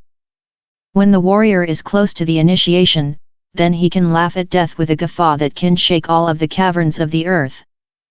Then, he can have the right to the elixir of long life, which is a potable gold, and a liquid, flexible, and malleable glass. He asks the lords of karma for additional years of life in order to pay his debts. This is how death and resurrection are achieved in his present incarnation, and how he is united with his intimate.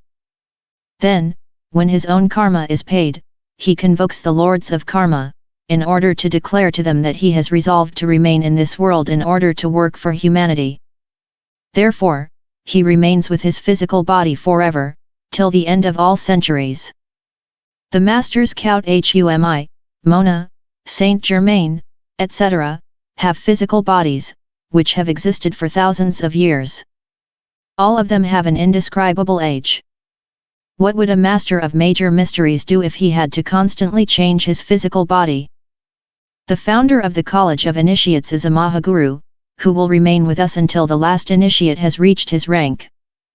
The author of the Dayspring of Youth tells us that in Egypt there exist two masters who have a really indescribable age. He states that one of them is mentioned within very ancient religious scriptures. A master can preserve his physical body for millions of years because he possesses the elixir of long life, which resides in the Kundalini. The master keeps engendering his own body daily, by means of his Kundalini. Thus, the cells of the body of a master never wither because the fire of the Kundalini does not allow them to do so. The Kundalini is then the elixir of long life. This fire is the potable gold of ancient alchemists. The Kundalini is the tree of life, which the book of Genesis refers to in following verses. They and of the ground made Jehovah Elohim to grow every tree that is pleasant to the sight, and good for food, the tree of life also in the midst of the garden, and the tree of knowledge of good and evil. Genesis 2:9. The tree of life is the Kundalini and the tree of knowledge of good and evil is the semen. Both trees are from the garden of God. And a river went out of Eden to water the garden, and from thence it was parted, and became into four heads. The name of the first is Pison, that is it which compasseth the whole land of Havilah, where there is gold, and the gold of that land is good, there is bdellium and the onyx stone. The land of Havilah is our own physical body, and the gold of this land is the solar atoms from our seminal system, that is to say, the semen's potable gold. And the name of the second river is Gihon, the same is it that compasseth the whole land of Ethiopia. This second river is the cephalorhachis liquid, which is the other pole of our seminal system. With it we encompass the whole land of Ethiopia, that is to say, the whole of our head and throat, since we form the brain and throat with the cephalorhachis liquid.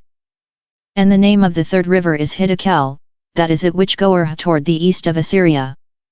And the fourth river is Euphrates. Genesis 2:10-14.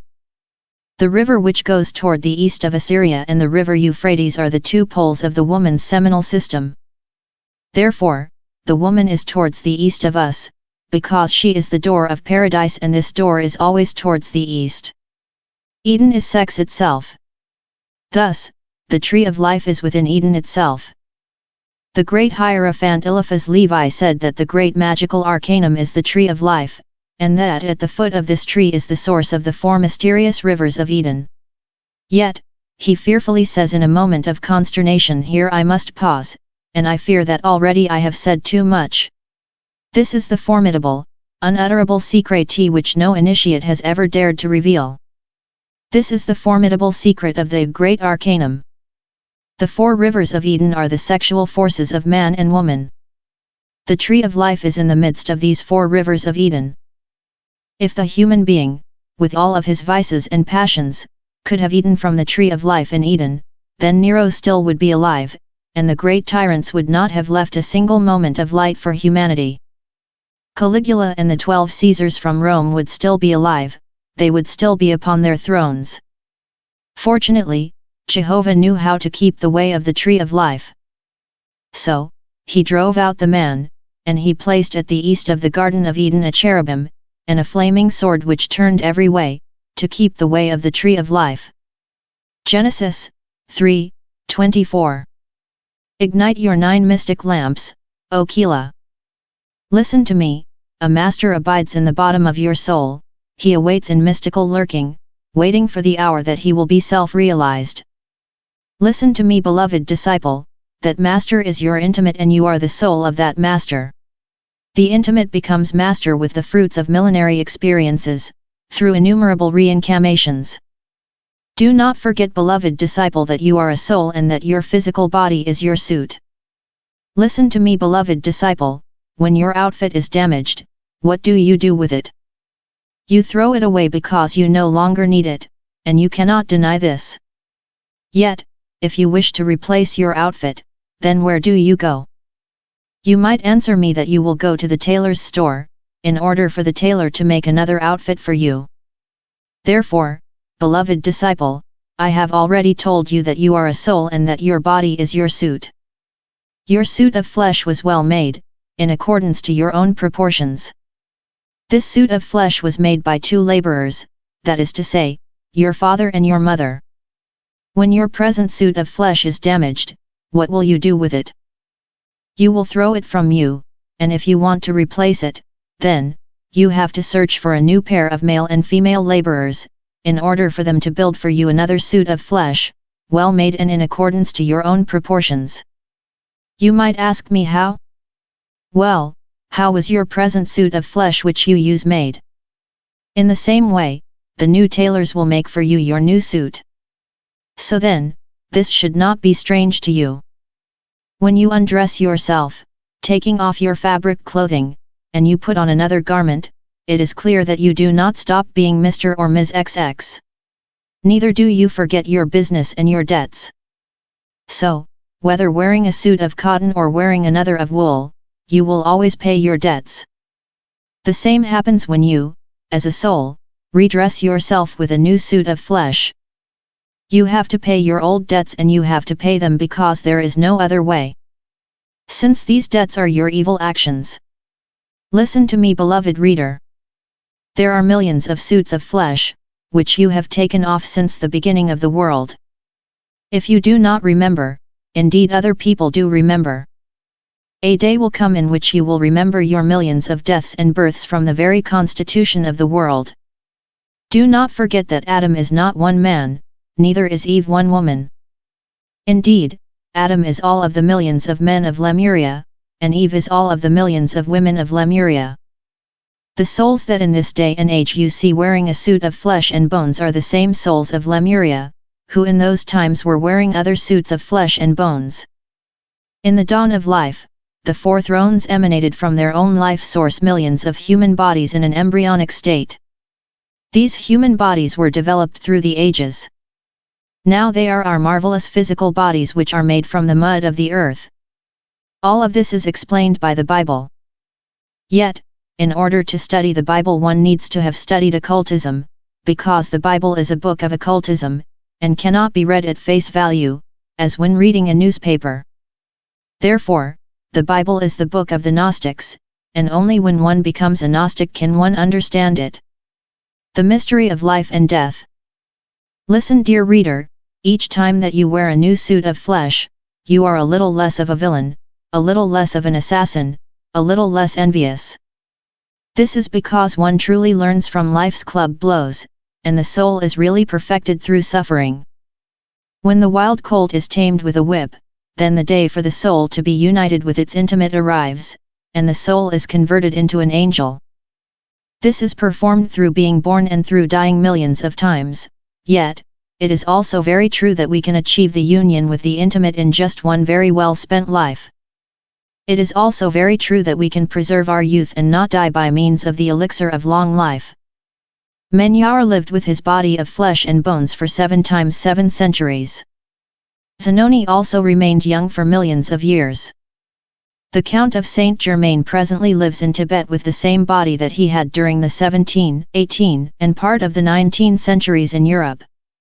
We, the Gnostics, laugh at death. We have the secret in order to mock the mute skull, and as we previously stated in the first chapter, we will make the inopportune guest, death, flee with the sword of Damocles. We feel ourselves omnipotent and with a gesture of sovereign rebellion, we challenge science. Foolish doctors, ignorant biologists, arrogant physicists, where is your wisdom?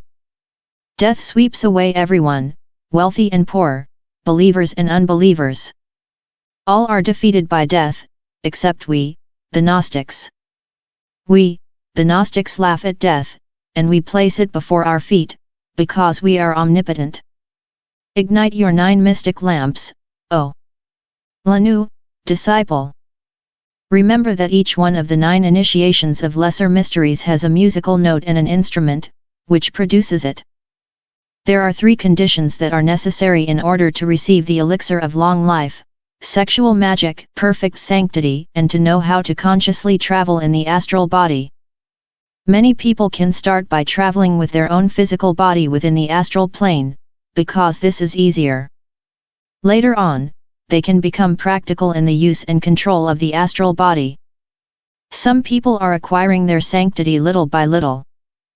The best way to put it into effect is to make an addition of all of our defects, then to terminate each one of them in a successive order, by dedicating 2 months to each defect. Whosoever wants to terminate various defects in one time, is similar to the hunter who wants to hunt 10 hares at the same time. He does not succeed in hunting any one of them.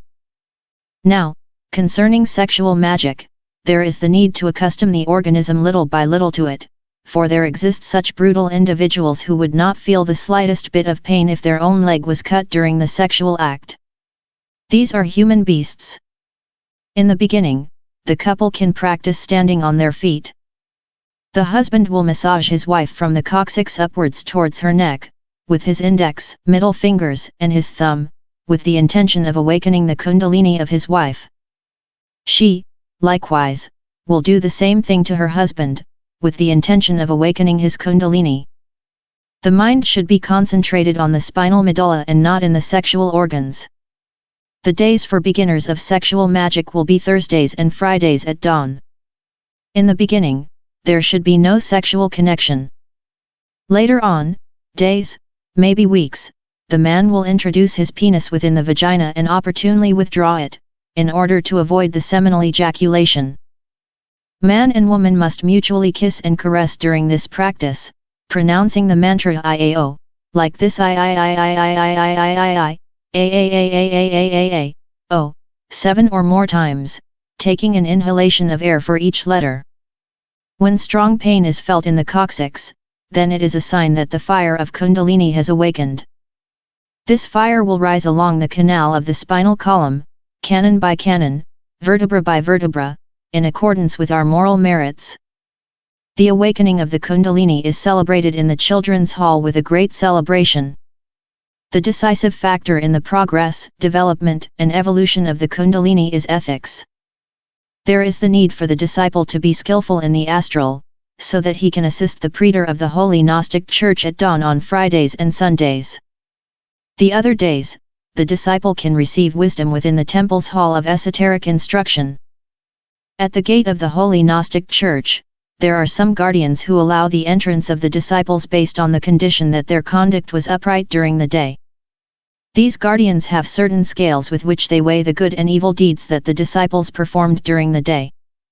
Also, there exists within the Gnostic Church a lens with which the colors of the disciple can be examined.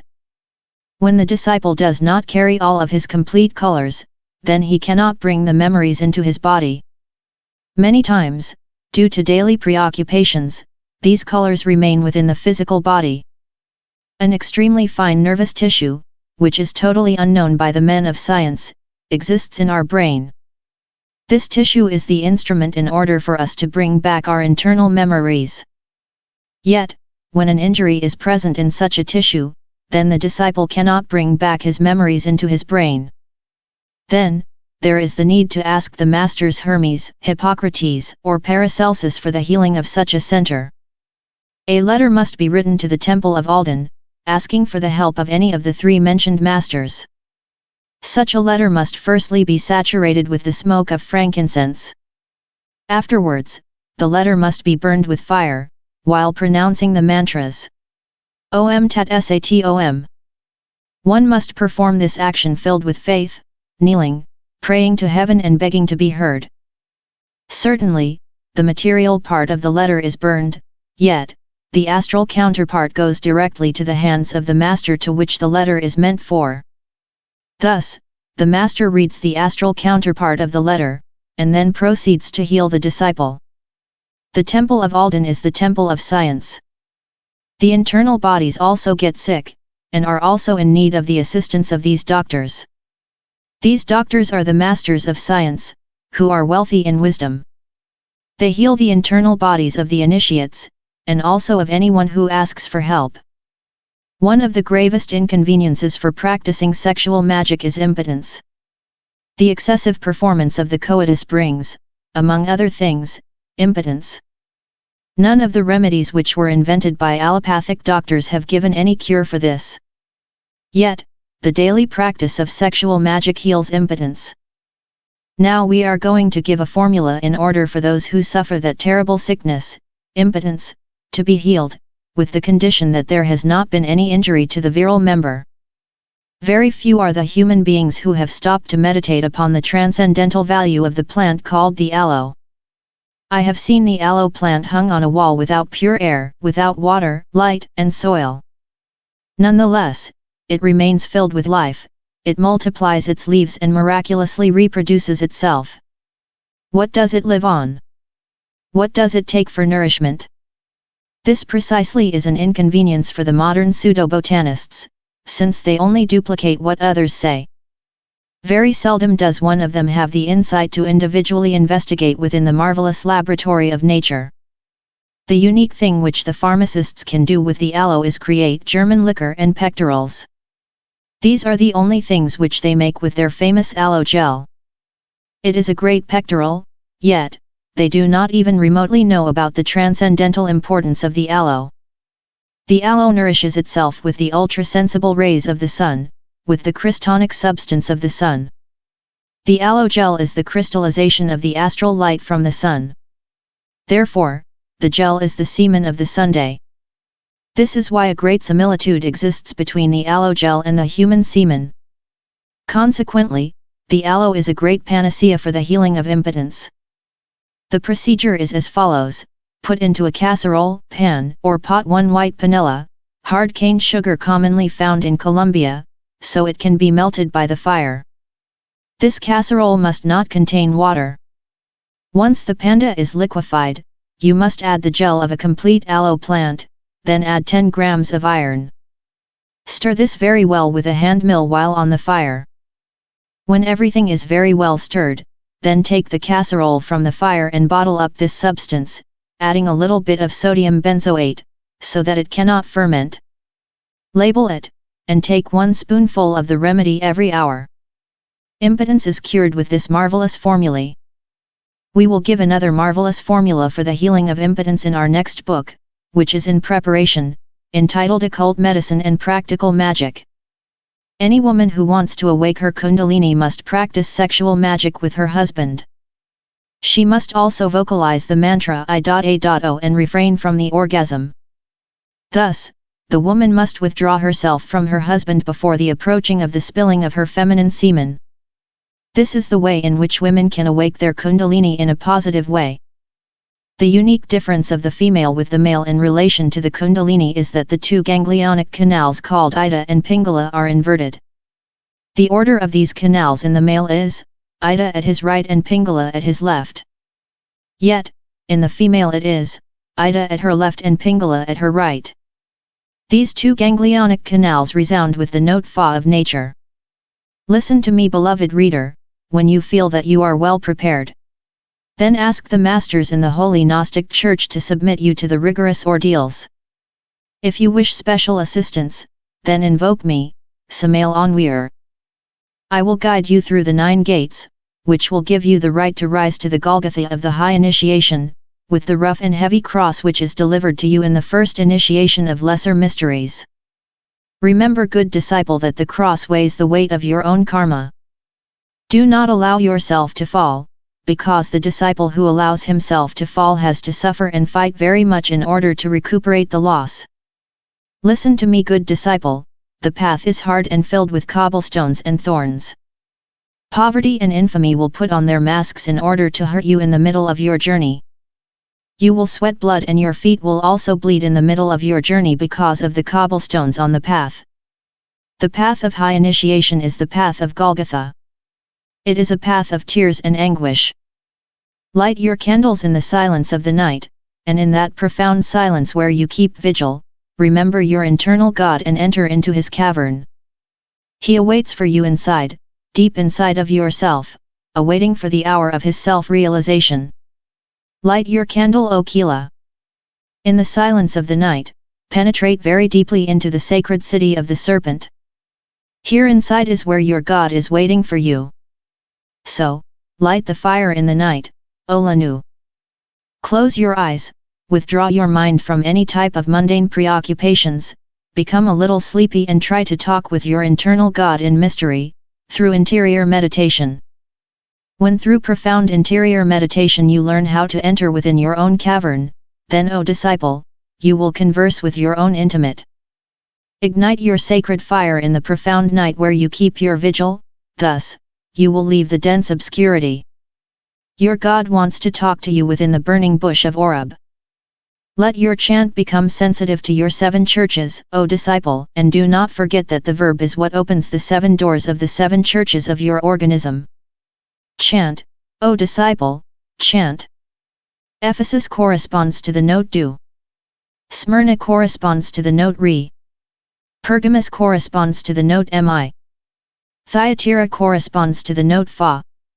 Sardis corresponds to the note sol. Philadelphia corresponds to the note la. Laodicea corresponds to the musical note ti. Clairvoyance, middle brow, note ti. Occult ear, larynx, note sol. O, intuition, heart, note fa. U, telepathy, solar plexus, note mi. A, memory of past lives, lungs, note la. Chanting these vowels for 1 hour daily awakens all of these occult powers. The blood rises upwards towards the head when we vocalize the vowel I. The blood goes into the throat with the vowel E. With the O it goes into the heart. The blood goes into the intestines with the vowel U and into the lungs with the A. Within one of the rituals, which the Master Wirakacha brought to Colombia, there is a mantric prayer, which is useful for sexual magic. This prayer must be pronounced in the moment when the husband and his priestess wife are practicing the connection of sexual magic. This prayer is as follows. Prayer. O Hadit, winged serpent of light, be thou the gnostic secret of my being, the central point of my connection, my heart itself the sacred sphere and the blue of the sky are mine, O Ao Kakof Na Kansa, pronounce 3 times, When the Kundalini lights the atoms of language, which are located within the seminal system, then the human being acquires the power of speaking in all of the languages of the world.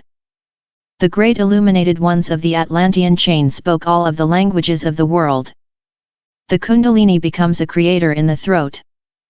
The Magi can create a figure with his mind and materialize it by means of the creative verb of his Kundalini. This is how the angels create living things. When the human being is already united with his intimate upon reaching the high initiation, then he utters the divine golden verb, which the gods utter. This is how we elevate ourselves to the pleroma of eternal happiness, and we convert ourselves into creative gods, by means of the verb. Therefore, a book whose theme is about the verb, word, yet does not teach sexual magic is simply flippant. To take the word out from the mysteries of sex is the breaking point of madness, since sex is the very base of the word. Thus, one cannot utter the divine golden verb, language, without the awakening of the Kundalini, and it is only awakened by practicing sexual magic. Whosoever is united with the intimate becomes omnipotent and omniscient. He knows how to command and to obey, he never becomes arrogant because he has learned to be simple and humble within the cosmos. The Master's sight penetrates within all of the spheres of nature. As a sovereign of the infinite, he unleashes the tempests and calms the hurricanes. He makes the earth tremble, the lightning serves him as a scepter, and the fire as a carpet for his feet. We will acquire the elixir of long life by practicing sexual magic. Thus, we will become omnipotent. Yet, in order to achieve omnipotence, it is first necessary to learn how to obey the white hierarchy. I am Alpha and Omega, the beginning and the end, the first and the last. Blessed are they that do his commandments, that they might have right to the tree of life, and may enter in through the gates into the city. Revelation 22, 13-14. The Song of Songs. I feel within my innermost parts a tormenting fire. It is the delectable wine of love. I am the rose of Sharon, and the lily of the valleys. I am the delectable perfume of passion. I live within the cup of the crowned poets, I am the chant of the bacchantes. I am the love of the starry heavens, I am the song of songs. The honey of thy lips agitates my innermost parts, thus, I feel that I love thee. Thou art the mountain of myrrh, and the hill of frankincense. Thou art the fire of the arcanum. Thou art the erotic alp, and the delectable smile, where love has become undressed. Now, happy with the immortal wine, let us ignite a bonfire and let us chant the Walkyrius with a triumphant chant of flames and poetry. Let the liquor come, let the light and music come. Let the couples dance upon the soft carpet. Let the rose of Sharon sparkle within the cups, and let the fire devour the shadows. Let joy, fancy, and poetry come. Let us dance happily in the arms of love. Never mind the sayings. Let us enjoy together in the nuptial chamber, within spikenards and mirrors. And let us chant our triumphal hymn of light and poetry. By Samael Aun Weor. Chapter 17. Beelzebub and his revolution. Everything in life is a matter of customs. A fornicator is an individual who has intensely accustomed his genital organs to copulate. Yet, if the same individual changes his custom of copulation to the custom of no copulation, then, he transforms himself into a chaste person. We have as an example the astonishing case of Mary Magdalene, who was a famous prostitute. Mary Magdalene became the famous Saint Mary Magdalene, the repented prostitute. Mary Magdalene became the chaste disciple of Christ. Paul of Tarsus, the furious persecutor of Gnostics, received the sacred initiation after the event, which occurred to him on his way to Damascus. He left the custom of persecuting the Christians, and he adopted the Gnostic customs. Therefore, he became a Gnostic Christian prophet. An evil one can become a saint, if he changes his customs of evil for the customs of a saint. After this preamble, let us enter into the interesting theme of our present chapter. In our present terrestrial period, Beelzebub, the ancient prince of demons, reached a degree of perversity that is impossible to describe with words. When any magician wished to call Beelzebub in the astral plane, he had to arm himself with very terrific courage in order to confront the most monstrous beast, which the innumerable cycles of historic evolution have known. The magician was pronouncing the sinister mantras of tenebrous evocations, that are written as follows. Anti-Arara Rara. These mantras are pronounced like this. Aon Tai Eeeen, Aaaaaaaaa, Ra. Ra. Ra. Then, the name of Beelzebub was called 3 times. A breeze of death was cooling the atmosphere of the evocator, and the prince of demons was answering with a terrifying roar, which seemed to emerge from all of the caverns of the earth.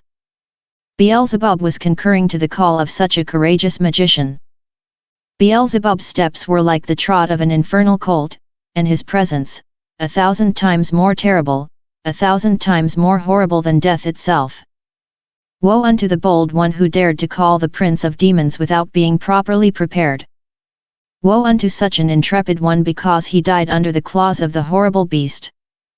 Yet, the very well-disciplined magician, firm as a warrior, was extending his right hand towards the prince of demons, and conjuring him with the following words. In the name of Jupiter, father of all gods, I conjure you, te vigos ka salim. Then, the monster was remaining still. His presence was like a gigantic, long-haired gorilla. He was embracing his disciples or friends with his long tail while talking with them. His eyes were like a bull, his nose like a horse, his mouth like a mule, his feet and hands were enormous and horrible, and his body, as we have said, was hairy like the body of a gorilla. He was wearing upon his head a beretta, upon his shoulders was the black cape of the Prince of Demons, and a cord with 7 knots was around his waist. All of these garments were indicating that he was a Prince of Demons, a black magician of the 13th black initiation. When he was signing a pact with the black magicians, he was signing the following upon the document: Bel tengo mental la petra, yka ella angev stravayogenizar leds. Beelzebub knew how to momentarily abandon the astral plane, in order to enter into the physical plane. This is how he was becoming visible and tangible for his daring evocators in the physical plane. He was making rich those who were signing pacts with him. Consequently, the soul of that evocator was remaining a slave of Beelzebub. He was giving them money, yet the evocator had to resolve to follow Beelzebub in a determined moment, in a determined day, hour, and minute. This was because Beelzebub was demanding the evocator's own life and the soul of his most beloved son. Beelzebub himself was disincarnating the evocator, in order to take him and place him under his service. I know of a rich landholder who has signed a pact with another demon, who is not Beelzebub. Every year a laborer mysteriously disappears from his farm. One little girl watched her mother precisely in the very moment in which she was disappearing, snatched by the mysterious hand of someone who was not seen. Consequently, this child remained an orphan. The black magicians can take their victims into the astral plane, even with their bodies of flesh and bones, in order to place them under their service within that plane. Many will say that the former statement is impossible, that the author of this book is getting peskier than a fly. Yet, I recommend to those people to study the initiatic novel of occultism by Krumheller, Wirakacha, so they can learn about the history of the Holy Grail. The Holy Grail was in the physical plane, yet now it is within the astral plane. Also in the astral plane is the Temple of the Holy Grail, which was physical in the past, and also part of the mountain of Montserrat in Catalunya, Spain. This is what is called Jinn state. This chalice is filled with the blood of the Redeemer of the world, which Joseph of Arimathea collected when he was at the foot of the cross in Golgotha. We read in Krumheller's book how Commander Montero entered with his physical body into the authentic Rosicrucian temple of Chapultepec, Mexico. This temple is in a Jinn state, so, Commander Montero entered into this temple with his body in a Jinn state. Dr. Rudolf Steiner, the great German doctor, said, a physical body can enter into the internal worlds without losing its physical characteristics. Mario Rosso de Luna made beautiful studies about the Jinn lands. Don Mario Rosso de Luna died disappointed with the Theosophical Society. The Rossi Cross is one of 7 initiatic sanctuaries, which are located in the astral plane. Yet, all of the Rosicrucian schools, which are presently known in this physical world, are false ever since such schools fell into the hands of Jave. The natives of America knew about the Jinn states in depth.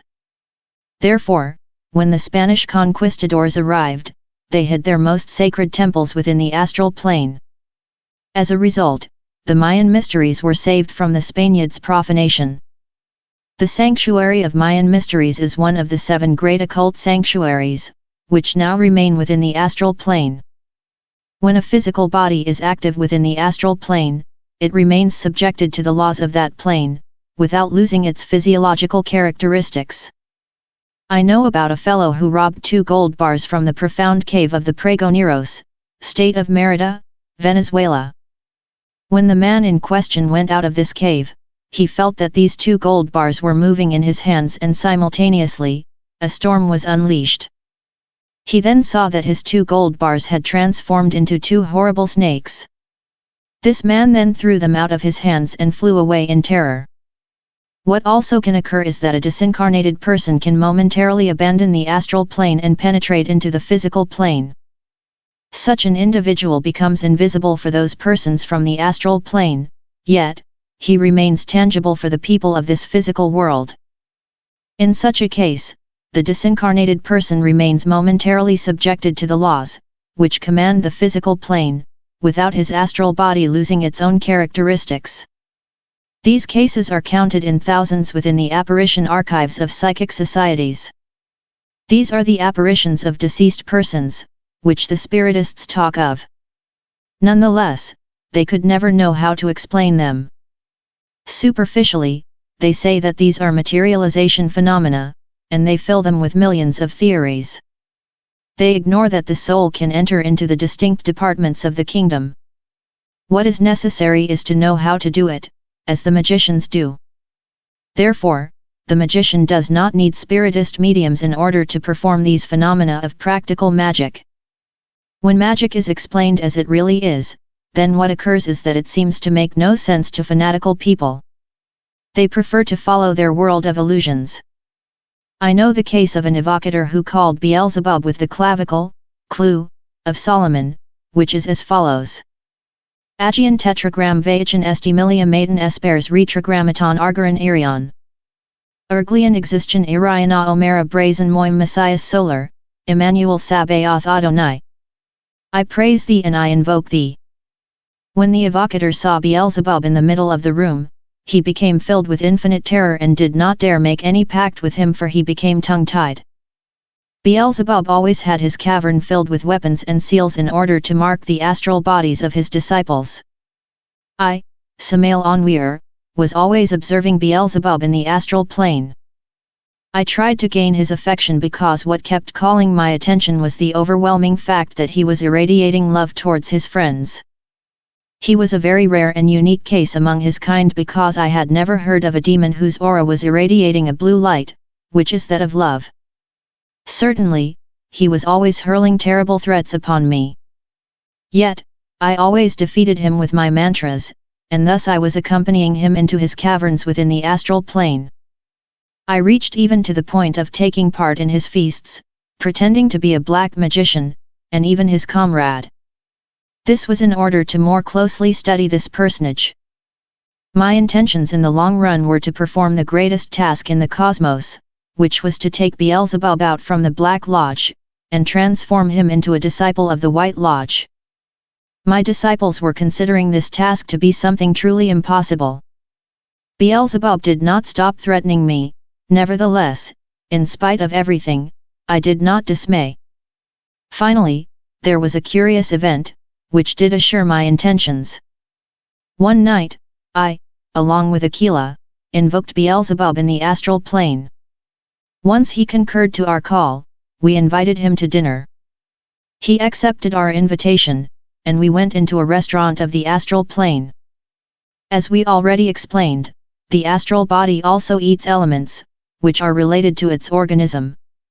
Thus, the astral world is almost similar to our own physical world. So, I asked food for Beelzebub, while I contented myself to drink a glass of water. When Beelzebub sat at the table, he took the biretta off from his head and began to eat in a gentlemanlike manner. It was intriguing to see that type of gorilla eating at the table like a great lord. Some chellas who were in that place addressed me and told me that I was being disrespectful in bringing a demon into that place. As it was expected, they were looking at him with disgust, and soon they began to vacate the place. Notwithstanding, I answered them, "This is also a man and he deserves to be respected." Then, Beelzebub took the floor and in a profoundly sad tone, he said, "Everybody despises me, the only one who does not despise me is my friend Samael Aun Weor." This was the astral experience that did encourage me to continue with my longed-for purpose, which was to take Beelzebub out from the Black Lodge and to make him a disciple of the White Fraternity. Some people would see the fact that the astral body can eat and drink as something impossible, because their unsound mysticism is always telling them that the astral body is something vague, a vaporous fluid, an intangible and non-material body. Considering they are only theorists, it does not occur to them to verify it. Let such ladies and gentlemen study Vivekananda's books, in order for them to be informed that the internal bodies, astral body, etc., are also material. This is why we, the Gnostics, say that nothing can exist, not even God, without the help of matter. So, the astral body is material, and it is a dense organism such as the physical body.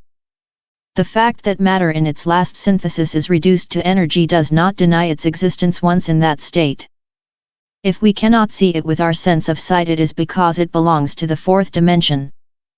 Our physical eyes will not serve for seeing the astral plane until we make them suitable for this purpose, or until we place ourselves into the astral plane with our physical body. Thus, the astral organism is as dense as the physical organism, yet, it belongs to another department of the kingdom. The astral body is much more sensitive than the physical body. The astral organism is like a duplicate of the physical organism. As the physical body has to be nourished with food related to its nature, so does the astral body. The occultist utilizes the astral body for his studies and for his great investigations, because such a body is advantageously arranged over the physical body. Time and distance do not exist for the astral body, and what one learns through it remains immediately recorded within the consciousness of the being forever. Therefore, my dear reader, do not take the fact that I was having dinner with Beelzebub in the astral plane as something strange. Many times I had asked for the attention of Beelzebub's intimate, in order for him to do something for his soul, but the answer of his intimate, spirit, was, I cannot, he does not obey me. I have fought a lot, yet, it is impossible. Beelzebub, as all black magicians from the school of Sodom, considers that the spirit is inferior and the soul is superior. This is because they say that the soul is more psychic. So, Beelzebub, as well as the disciples from the school of Sodom, were convinced that the guardian of the threshold was their real being. Precisely, this is why Beelzebub did not listen to his intimate. Beelzebub ignored that he was an evil. He was furiously attacking the white magicians, and believing them to be perverse. He was feeling himself to be a saint and good and considered the white magicians to be demons. He was ignoring our Gnostic principle, which states, one has a soul, and one is a spirit. The Testament of Learning says, before the false dawn came over this earth, those who survived the hurricane and the storm gave praise to the innermost, and to them appeared the heralds of the dawn. The intimate or innermost is our internal sun. Thus, the soul who removes itself from its intimate falls into the abyss. The spirit is our real being. The soul who removes itself from its own spirit is disintegrated. This is the second death. As a result of the words that Beelzebub uttered in the middle of that dinner, I, filled with enthusiasm, performed another experiment. I invoked him anew within the astral plane. Once Beelzebub attended my call, I politely invited him to have some drinks with me. Beelzebub happily and joyfully accepted my invitation. While Beelzebub and I were walking in the astral plane, I was changing Beelzebub's own vibration. Finally, I succeeded and I removed him out of the astral plane and took him into the most divine plane of consciousness of the cosmos. This most divine plane of the cosmos is named the Pass-Not Ring in the first volume of the Secret Doctrine by the Master Blavatsky. If we consider the cosmos as a great tree with its roots in the absolute, then these roots will be the Pass-Not Ring, because no one can pass that plane, not even the most great gods of the cosmos can pass beyond that ring. Beelzebub was really overwhelmed before the tremendous luminosity of that ineffable region. Its beauty and happiness is indescribable. Yet, he felt terror because for 4 eternities Beelzebub was living within the darkness of the tenebrous caverns. When seeing the light he was feeling fear, and so with a hoarse voice he uttered, "This is unceasingly terrifying." I responded, "More terrifying is the darkness in which you live." Then, walking through this plane we passed in front of a house. "Can I enter?" he asked me, and I answered him affirmatively. Immediately we entered and stayed inside for a while. Really, everything was new for Beelzebub. He was feeling discontent because he was accustomed to living among the veiled prophets, and the tremendous luminosity of that plane was horrifyingly bothering him. After this interval of light, I took him again to the other extreme, into the terrible darkness of the Avicii, hell, of our earth, where one does not see anything but pieces of souls in the state of disintegration. There you find souls of prostitutes, who by means of too much copulation became totally separated from their intimate. Now, while lying down upon their filthy beds, they are disintegrating themselves like candles, melting with the fire of their passion. We found their souls of demons who were nothing else but pieces. "Here I feel a little bit better," said Beelzebub to me. I answered him, "You have to accustom yourself to the light." He then stated, "It is very hard to do so because I have been living within the darkness for a very long time." When showing him the pieces of souls, I warned him, "Here is where you will end up if you continue with your evilness." Then after, I took him again into his astral plane. Despite the fact that I was not content with the former ordeal, I did not dismay. I understood that he had the guardian of the threshold within his internal bodies. As a logical fact, in spite of the promising hopes that I was observing in Beelzebub, that guardian, which is so respected by the black magicians, was totally enslaving him. Nevertheless, Beelzebub did not get furious against the light only annoyed him. He was suffering greatly in the astral plane because all the spiritualists were turning up their nose at him and he was very discouraged with his people. There was always the same despot behind the altar commanding his temple. He was always around the same vices, and those vices had already made of him a gorilla, a filthy beast. I, Samael Aun Weor, understood all of this. Therefore, I did not dismay, especially when he was trying to feel affection for me and was considering me his best friend. Thus, I performed a third experiment. This one was really the decisive one. I took Beelzebub into the pass-not ring for a second time. While there, I invoked for him his best and very ancient friends from the epoch of Saturn. These friends of his are now in this present time luminous lords of the mind, lords of the light. Filled with pain, they hugged Beelzebub. One of them said to him, "I never believed to reach the point of seeing you in this state." Then, Beelzebub answered, "You see how far I went." In that plane, Beelzebub seemed to be something like a gorilla from the African jungle within an elegant hail of Paris. Nevertheless, when Beelzebub recognized his most beloved friends, he was appalled within the depth of his soul and totally comprehended how he went astray. This was Beelzebub, the simpatico and handsome man of Arcadia. If it was not for the taverns, he would not have known the horrifying black magician who misguided him. Then, I asked permission to the masters of that luminous plane to leave Beelzebub in that luminous region for some time. The masters joyfully agreed with my petition, with the condition that I constantly visit him. We then together made a chain of love around Beelzebub, inundating him with our love and filling him with our best atoms, saturating him with light and splendor. I was constantly visiting Beelzebub. He was always sad, since he was the only gorilla within that plane of gods. All of the beings of that region were looking at him with curiosity and his ancient friends of the Saturnine period were advising and helping him. So, Beelzebub was accustoming himself little by little to the light, and he was feeling remorse in the bottom of his soul for the lost time. He felt shame when in front of his best friends and he longed for personal improvement. Therefore, we helped him by temporarily uniting him with his internal God, with his own intimate, and a supreme effort was made by his Glorian in order to call his soul to the union with his intimate. When reaching this part of our book, it will be rare for the occultists to hear about the Glorian.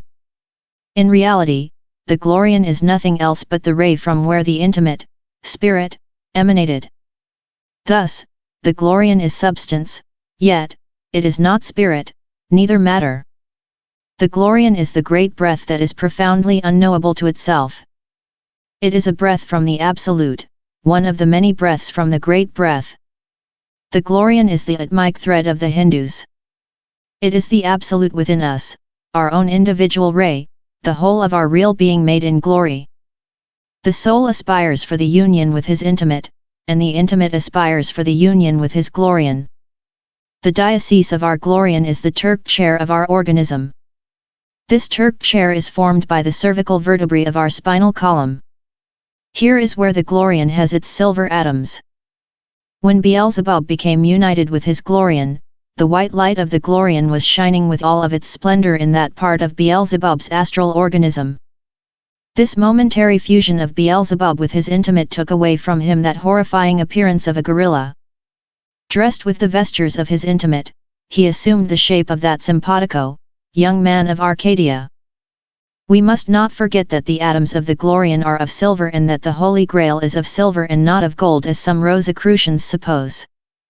Hence, the chalice, which the initiates of the god Sirius carry over the hood of their forehead is of silver. Any Kila who visits the transcended church of the star Sirius will convince himself of my affirmation. A great interior revolution was taking place within Beelzebub. So, one night, the most quiet and the most silent night, I made some experiments of theurgy, which were really definitive. I projected for Beelzebub upon the cosmic scenario some scenes of the Akashic records.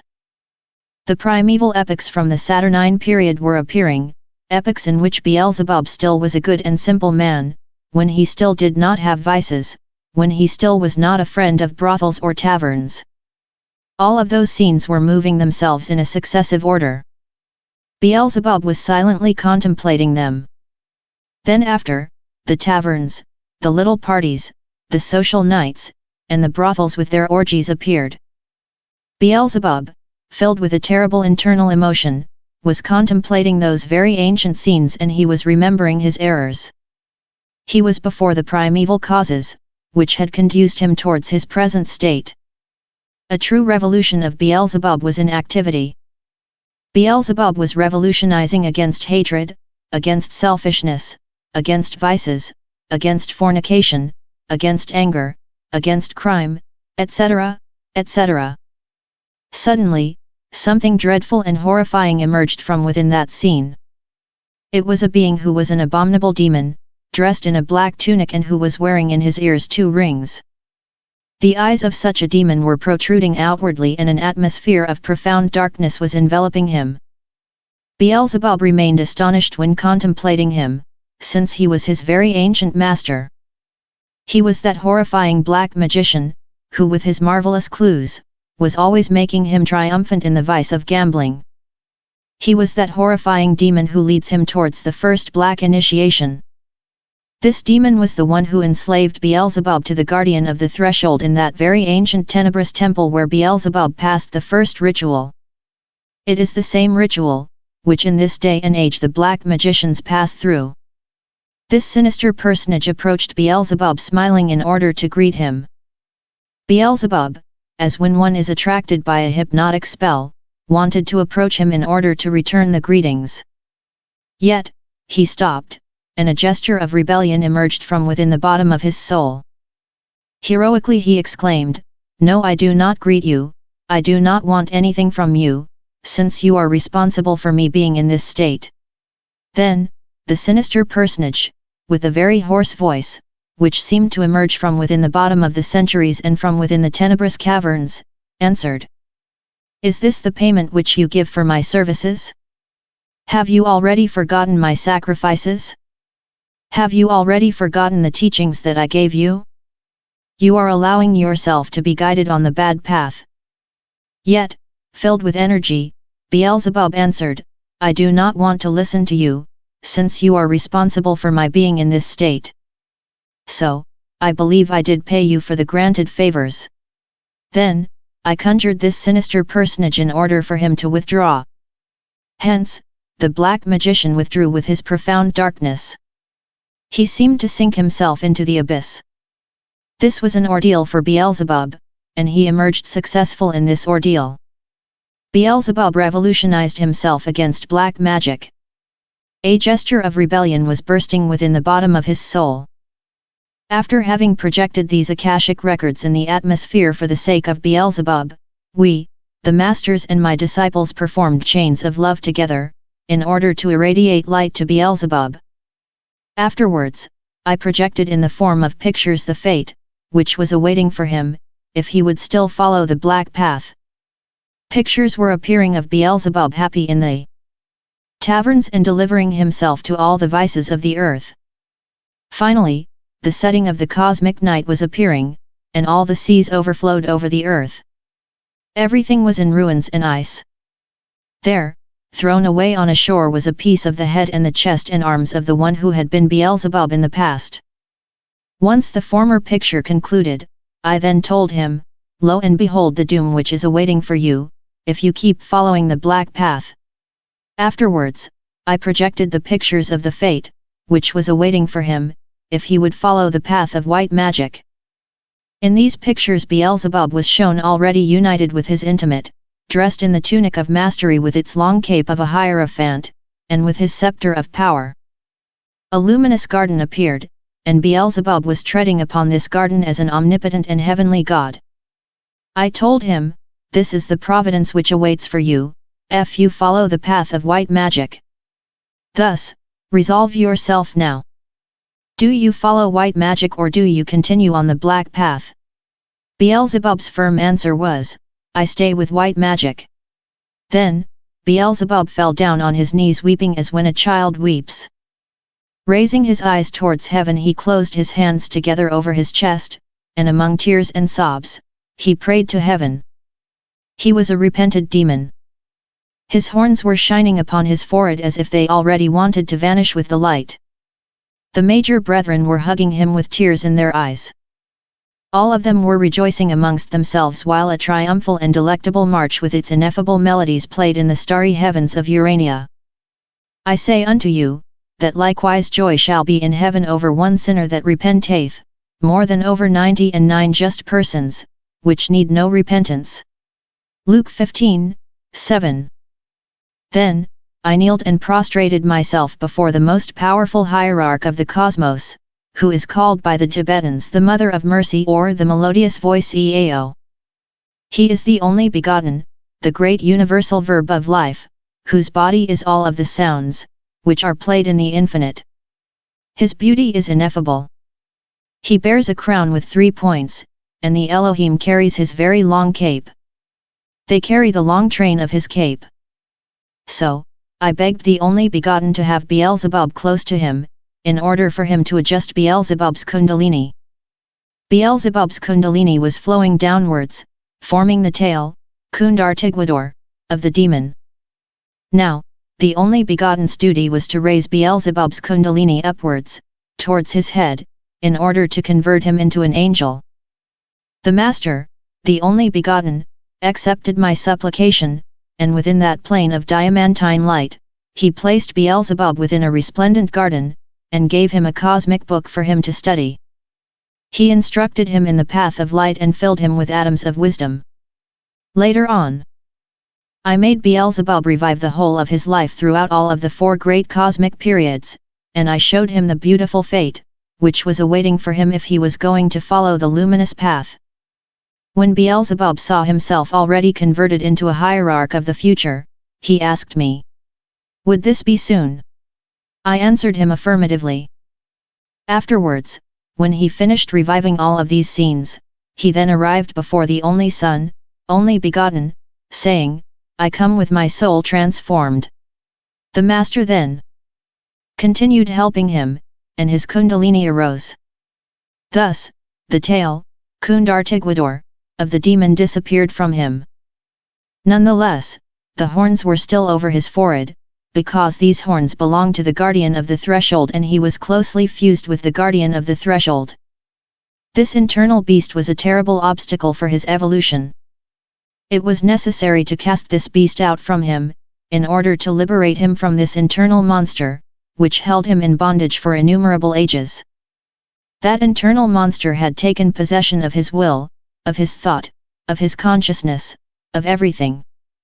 Therefore, the necessity of expelling him out from his own being, in order to perform a fast internal progress was peremptory.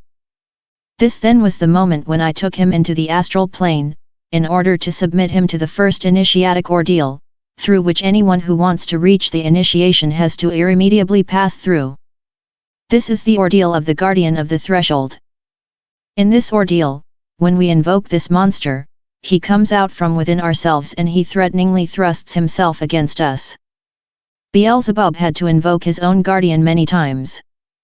Finally, a horrifying breeze blew everywhere and then, in a dreadful and threatening way, the spectre of the threshold appeared. That creature was a giant, about 3 meters in stature and his body had 2 meters of thickness. He had the appearance of a monstrous gorilla with a flat and round face, 2 horns, and protruding eyes. Beelzebub had fortified this monster throughout the ages. Now, Beelzebub did not have any other choice but to fight him. Therefore, Beelzebub courageously thrust himself over the monster, and subsequently defeated him. This was the monster, which gave Beelzebub that horrifying appearance of gorilla. This was the beast of the threshold. Hence, a dry noise resounded within space, which is different than the metallic sound produced in similar cases with our present disciples. This is because Beelzebub is from another world period. Afterwards, Beelzebub was welcomed within the children's hall with a great festivity and delectable music, and so, he remained converted into a disciple of the major brethren. The masters gave him a symbolic cup of silver. After Beelzebub passed through this first ordeal, I then took him again to the only begotten, in order for the only begotten to keep helping him. The horns disappeared from the forehead of Beelzebub, because these horns belonged to his internal beast, to the guardian of threshold, which is called by the Rosicrucians from the school of Sodom the guardian of their chamber, and also the guardian of their sanctum. The monstrous figure of the gorilla also disappeared from Beelzebub, because that figure was not his own, but the figure of the guardian of the threshold, which is called by the Rosicrucians from the school of Sodom the guardian of their consciousness. Beelzebub beautified himself. Nevertheless, he now had to accomplish that saying of the Master. Render therefore unto Caesar the things which are Caesar's, and unto God the things that are God's. Matthew 22:21. Beelzebub had to return to the black magicians all the articles which he had from them, the biretta, the seven-knotted cord and the cape of the prince of demons. Also, he had to erase his name from the book where it was written. When reaching this part of our present chapter, we have to give some explanations about this matter, because many readers would think it strange that we talk about books within the astral world, and it is because people are accustomed to think that the astral world is a vague, fluid, vaporous, intangible, immaterial, etc. world. We, the Gnostics, are essentially realistic, and we have reached the conclusion that nothing can exist, not even God, without the help of matter, even though what is matter is something absolutely unknown to the so-called materialistic schools. Such schools are nothing else but a theoretical cage of parrots, because in reality these know-it-alls of materialism truly do not know anything else but the most gross states of matter. For example, what do they know about occult chemistry, the anatomy and ultrabiology of the internal bodies of the human being? Materialistic skepticism is the result of a cerebral dementia. This has already been confirmed by the psychiatric doctors of Paris, when they were analyzing the brain of an existentialist. In reality, within each normal human being, there exists a true, natural mystic who is without any type of aberration. This is because the materialistic, as well as the spiritualistic theories are equally filled with aberrations and fantasies. Therefore, we, the Gnostics, are not spiritualists, neither materialists, but we are realists. We deeply know about the infinite manifestations of matter and the spirit, and we know that the fundamental base of the being is not spirit neither matter. The glorian is a substance, which gives its substance to itself, yet, it is not spirit or matter. Therefore, when we affirm that Beelzebub had to erase his name from the book of a temple, we speak with much authority as when we say that we have to erase a name from a physical material book. If material objects exist in this physical plane, likewise material solid objects exist within the astral region, because the astral plane is as material as the physical plane. Moreover, we can visit the astral plane any time we want by penetrating within it with our physical body of flesh and bones, dressed and prepared as if we are going on the street for a walk. Books of astral matter exist within every temple of black magic. The names of its affiliates are written in these books. Whenever a black magician withdraws from a temple of black magic, he must always erase his name from the book where it is written. Also, he has to return all of the articles to their owners. Render therefore unto Caesar the things which are Caesar's, and unto God the things that are God's. Matthew 22:21. So, after the ordeal of the guardian of the threshold, Beelzebub presented himself to his tenebrous temple in order to erase his name from the book where it was written. It was an enormous, gigantic temple of black magic. The great hierarch of the temple was behind the altar. When he saw Beelzebub, impatiently and irritably he exclaimed, "You finally remember to come. Since you are the one who directs this temple, why do you delay so much in coming?" Then, Beelzebub answered with an energetic tone, "I do not belong to this temple anymore. I am now following the path of white magic." Afterwards, he took the biretta from his head and the cord from his waist and thrust them over the altar while saying, "There, I leave these things to you. I do not need them anymore, since now I am of the White Lodge." Then he added, "Give me the book so I can erase my name from it." Then, the tenebrous priest answered in a despotic way, "Look for the book yourself, I will not give myself that duty." Thus, Beelzebub looked for the book, and then after, he erased his name and departed from the temple with a firm and triumphal step. Subsequently, we directed ourselves to a certain tenebrous cavern, where he had to deliver the cape of the Prince of Demons. When Beelzebub entered into the black cavern, he spoke the following, "I come to deliver this cape that does not belong to me anymore, because I am now a disciple of the White Lodge." And so he thrust the cape towards them. Beelzebub departed from that cavern, while the black magicians from that cavern were insulting him. Once out of that cavern, we directed ourselves to Beelzebub's own cavern. Here, innumerable weapons and seals of black magic were shown. Beelzebub burnt all of these with the salamanders of fire. This is how, my beloved reader, the former prince of demons Beelzebub was liberated from black magic. Beelzebub continued abiding within the light of the pass-not ring, and the only Son, begotten, kept teaching him. Some days after, the ordeal of the great guardian of the threshold of the world was presented to him. This is the second ordeal, which every disciple must pass through. Beelzebub courageously confronted the second guardian. Another party was celebrated in another temple, and another symbolic cup of silver was delivered to him. When the second ordeal is passed, then another ordeal comes in order to burn with fire the residue, which remains within the disciple. Beelzebub entered within the hail of fire and he courageously sustained himself within the flames. This is the third ordeal and Beelzebub passed it very well. The fire burnt all of the larvae of his astral body, thus, he remained clean. Later on, he passed through the 4 ordeals and proved that he was capable, even capable to kiss the whip of the executioner. These ordeals are the ordeal of earth, fire, water, and air. Beelzebub courageously passed through these 4 ordeals. Then, he received the cape of Kila, disciple, of the White Lodge, and he dressed himself with a purple tunic. Beelzebub became a disciple of the White Lodge and he totally sanctified himself. For such a motive, the great brethren celebrated with a grand cosmic party. The divine Rabbi of Galilee received him with open arms, and the divine Rabbi congratulated me, Samael Aun Weor, because of my triumph. This event remains written in the book of the 24 elders, and the cosmos, the whole of it, has been shaken. This is the greatest event of cosmic evolution because I have heard about fallen angels, yet, I have never heard of a repented demon. So, Beelzebub delivered himself to healing sick people and to taking them by night in their astral bodies into the temple of Alden for their healing. He delivered himself to goodness, to righteousness, and to justice. He changed his demonic customs for the customs of a saint, and hence he became a saint. Therefore, the main link, which was Beelzebub, was lost and panic sprouted within the Black Lodge.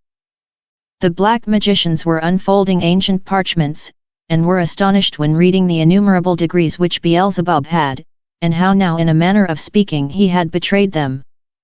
Some of them were commenting on this case by saying, "Now we have nobody else but our chief Javeh, the boss. If he abandons us, then we are lost." Afterwards, when Beelzebub passed through the 4 ordeals of earth, fire, water, and air, he visited Javeh his former chief, and he said to him, "I come to say farewell to you, because now I am no longer dependent on your government, for now I am disciple of the White Lodge." Javeh then furiously answered, "Traitor! Miserable one! Renegade! You allowed yourself to be convinced by Samael Aun Weor. Yet, he does not have your degrees, neither mine as well. Be aware that you are walking on the bad path. Then, Beelzebub answered him in an energetic tone, the one who is walking on the bad path is you. I follow Samael Aun Weor.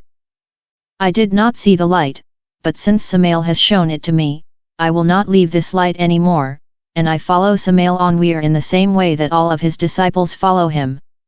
Jave then said to him, Damned! Damned! Damned! My damnation will follow you eternally. Yet, Beelzebub answered him with a smile, Your damnation does not enter me because I am protected by the White Lodge. After Beelzebub had spoken, Jave then turned himself against me, saying, You are the one to whom I have to attack, because you are responsible for all of this. Subsequently, he attacked me with all of his sinister occult power, yet, I easily conjured him, and I defeated him. Beelzebub kept healing the sick. However, the instant in which he had to ask for a physical body, in order to climb up on the path of the initiation, approached with necessity. So, Beelzebub asked for a physical body.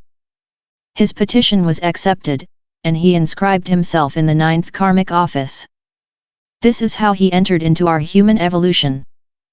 The initiate Gargakoakan generously offered his cooperation in order for Beelzebub to take physical body within his home, yet, this was completely impossible, due to health reasons of his wife.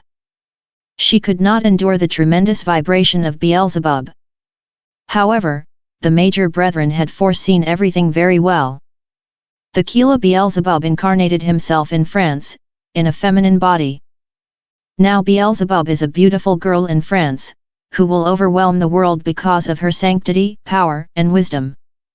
Her parents have a young and beautiful marriage in which only love and comprehension reigns, because both are initiates. They are laborers, yet, they enjoy a simple and beautiful life. Beelzebub was born with the body of a girl because the feminine body is indispensable for the development of feelings, tenderness, and love. Now, Beelzebub, already with physical body, can rapidly pass the 9 initiations of lesser mysteries, and finally he will unite himself with his intimate. Thus, he will convert himself into a master of major mysteries from the white fraternity. From the great sinners, the great virtuous are born. The sapience of sin. Wisdom is elaborated with the sapience of sin, and the vertigo of the absolute. O defeated Magdala! Thy withered lips due to too many kisses also know how to love. Therefore, I love thee, fallen woman. I die for thee.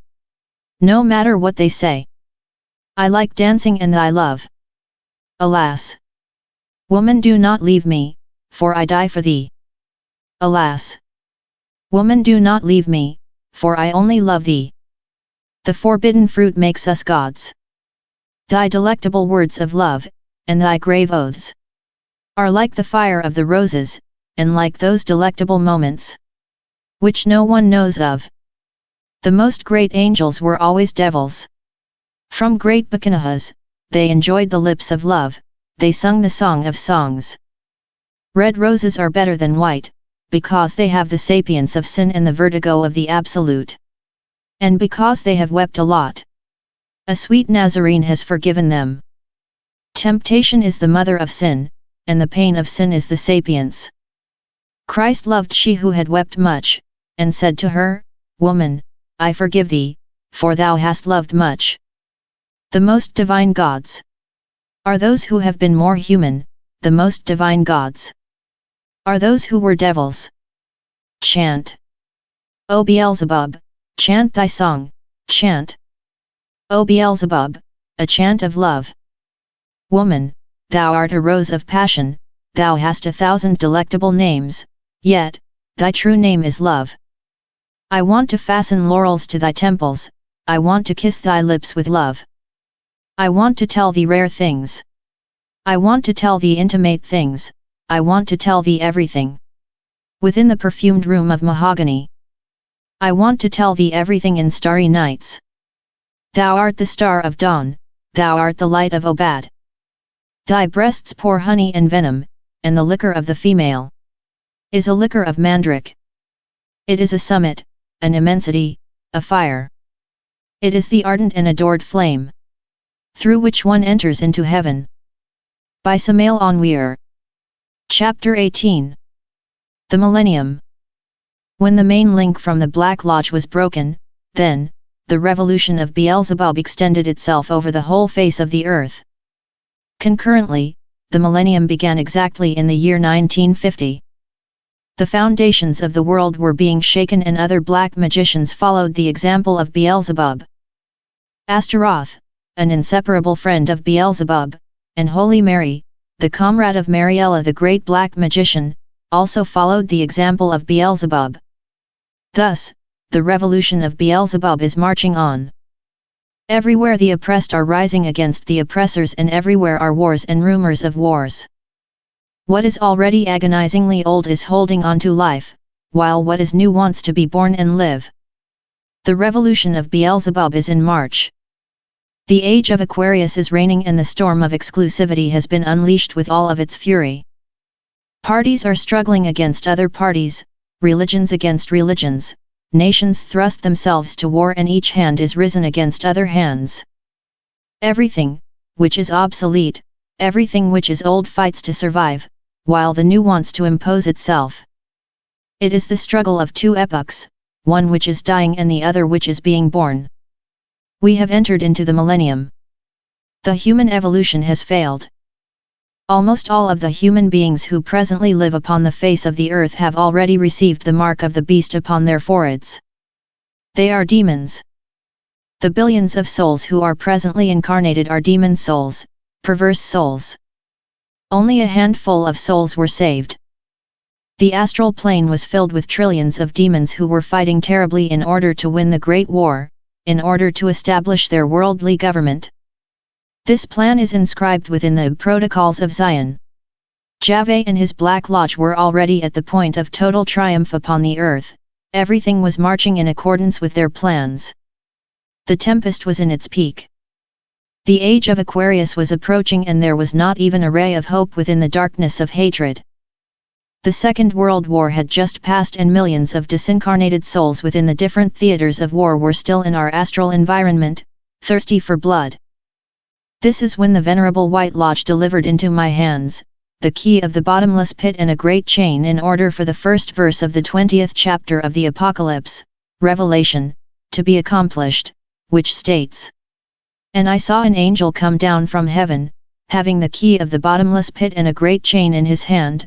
Revelation 20:1.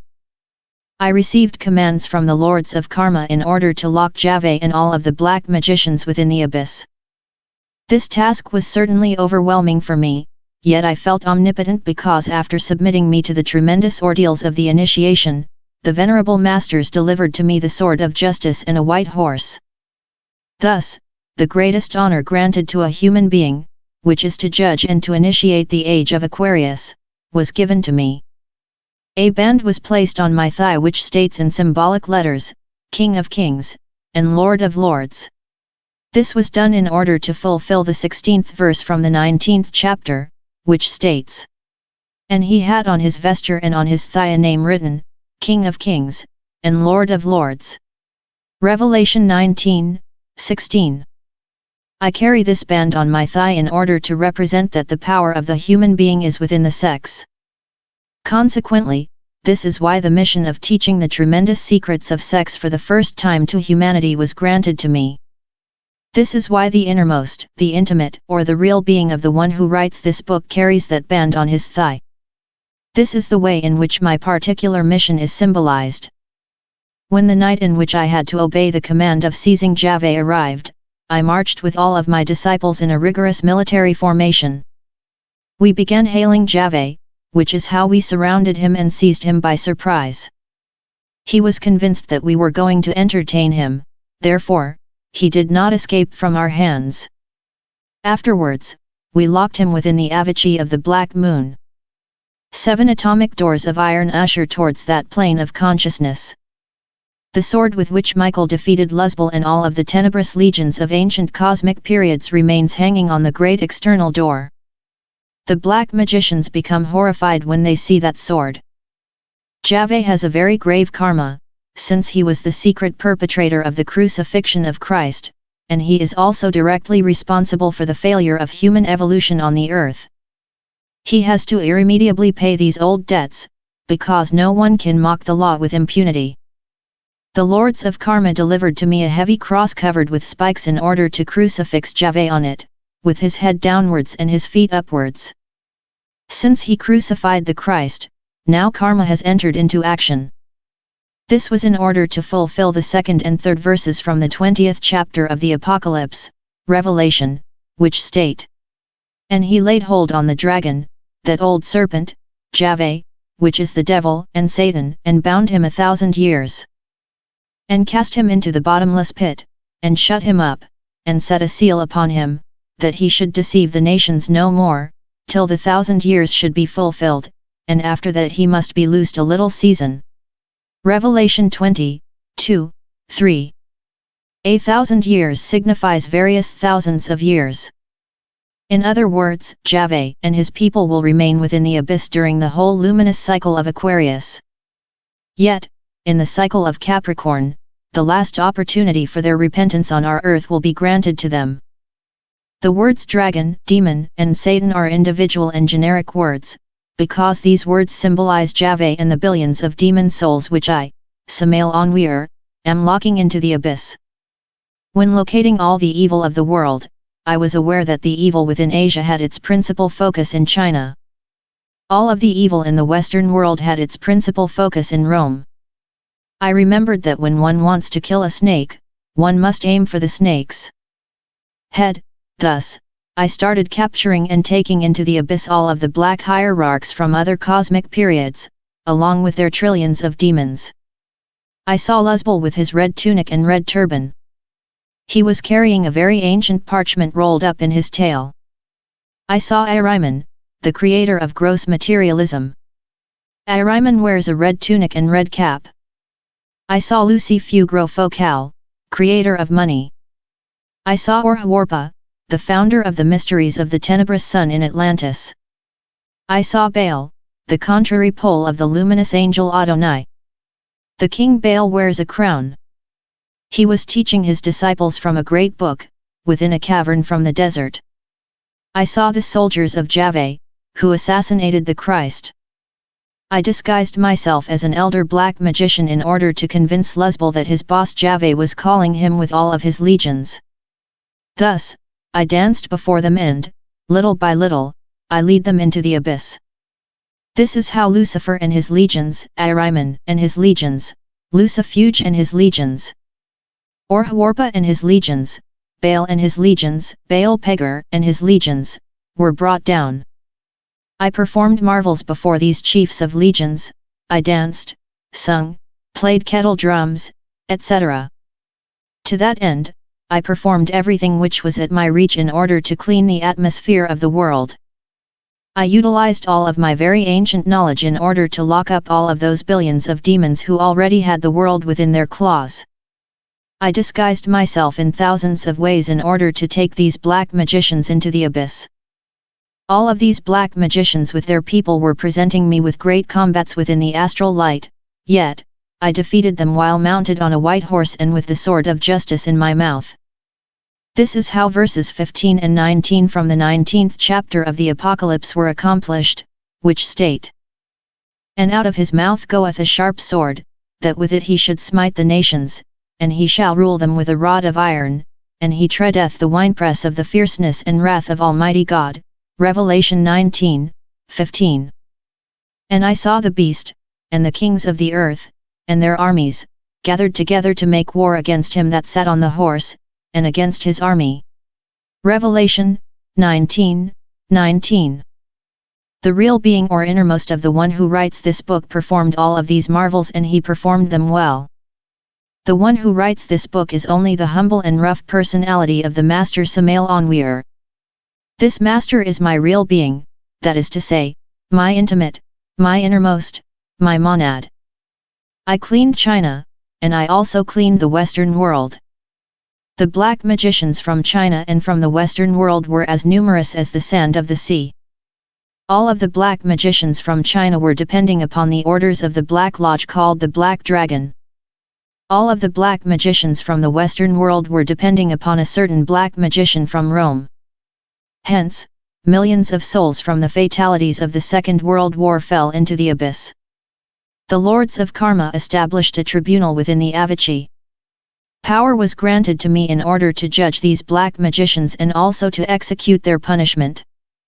This is how verse 11 from the 19th chapter of the Apocalypse was fulfilled. This verse states, "And I saw heaven opened, and behold a white horse, and he that sat upon him was called Faithful and True, and in righteousness he doth judge and make war." Revelation 19:11. We could fill enormous volumes if we would tell in detail all of the scenes and all of the things, which I performed in order to clean the earth from all evilness. If we would not have done all of this, it would have been impossible to initiate the age of Aquarius. I, Samael Aun Weor, am the avatar of Aquarius. I am the initiator of the new age. I am faithfully accomplishing my mission. I profoundly thank the Masters for the honor, which they granted to me. The Masters placed over my head many brilliant crowns, and my vesture seemed to be dipped in blood while in mid-battle. This is how verses 12 and 13 of the 19th chapter of the Apocalypse were accomplished. They state, "His eyes were as a flame of fire, and on his head were many crowns, and he had a name written, that no man knew, but he himself. And he was clothed with a vesture dipped in blood, and his name is called the Word of God." Revelation 19:12-13. The name of my real being is hidden within the name Word of God because the Bible is highly symbolic. God is represented with the monosyllable aim or aum. Word or verb is within Weor, which is pronounced Veer, so the W is the V sound. This W together with the remaining three letters, ERO, of verb and word form Weor. Thus, we have the name Aim Weor, Aum Word, God Word, hidden within the phrase Word of God. My name was purposely hidden within the phrase Word of God because I have accomplished this mission with the lost word, with the verb of God, with the signed sentence that is within the luminous and spermatic fiat of the first instant, with the hiss of the fahat. This is how after all of this the astral plane remained clean of black magicians. The lost word of the Black Lodge, Mathrem, which appears within the monograph of 9th degree from the School of Sodom, protected them throughout millions of years within the veil of obscurity. Yet now in the millennium, it will not protect them anymore. The gods judged the great whore, humanity, with the number 6. Thus, they considered her unworthy. The sentence from the gods was, "To the abyss! To the abyss! To the abyss!" The astral plane remained clean as millions of human souls fell into the abyss. Yet, billions of demons remained within the physical plane with bodies of flesh and bones.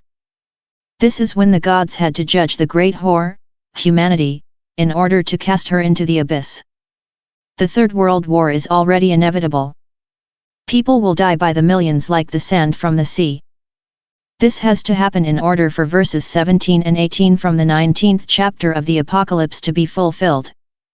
These verses state, "And I saw an angel standing in the sun, and he cried with a loud voice, saying to all the fowls that fly in midst of heaven, Come and gather yourselves together unto the supper of the great God. That ye may eat the flesh of kings, and the flesh of captains, and the flesh of mighty men, and flesh of horses, and of them that sit on them, and the flesh of all men, both free and bound, both small and great." Revelation 19:17-18. Human beings will die by the millions, like the sand of the sea. The Colossus from the north will pay its karma. There will be war between the east and the west for the good of this humanity, thus said Jehovah of hosts. The demonic souls from the dead of the Third World War will sink into the abyss. From the year 1950 henceforth, the souls who will receive physical bodies will be only those who will have the chance to be properly prepared to live in the age of Aquarius. Eventually, our planet will become almost barren, yet millions of inhabitants from other planets will come in order to illuminate the age of Aquarius. We spoke previously about UFOs in our first edition of the book The Perfect Matrimony. We explained in that book that they are flying ships, and that the instructors of Aquarius will come in them. The demon souls of the human beings from our earth are establishing themselves within the Avachi, abyss, of the Black Moon. They have the same customs, which they had when they were here. Thus, they have formed the same environment, such as they had on our earth. The billions of demon souls obey the hierarchs from the Black Lodge. The fortune-telling tables, the famous magical figures of Fubu over the squared turtle, the plates and tables for sacrifices, the circles of Chinsreg are seen everywhere in this new black habitat. All of those black magicians have their Kundar Tigwador awakened, Kundalini awakened in the negative way. Therefore, they incessantly copulate in order to practice their black sexual magic, with the goal of strengthening their Kundalini in the negative way. We previously stated in this book that there are two types of sexual magic. One is a sexual magic that creates life and the other which creates death. The first one is white magic and the second is black magic. At first, these black magicians made thousands of experiments in order to escape from the Avachi, yet, all of their experiments failed. They believed in the beginning that the Avachi was a cave or something of the sort. Now they are finally realizing that the Avachi is a plane from nature, which is similar to the physical environment of the earth.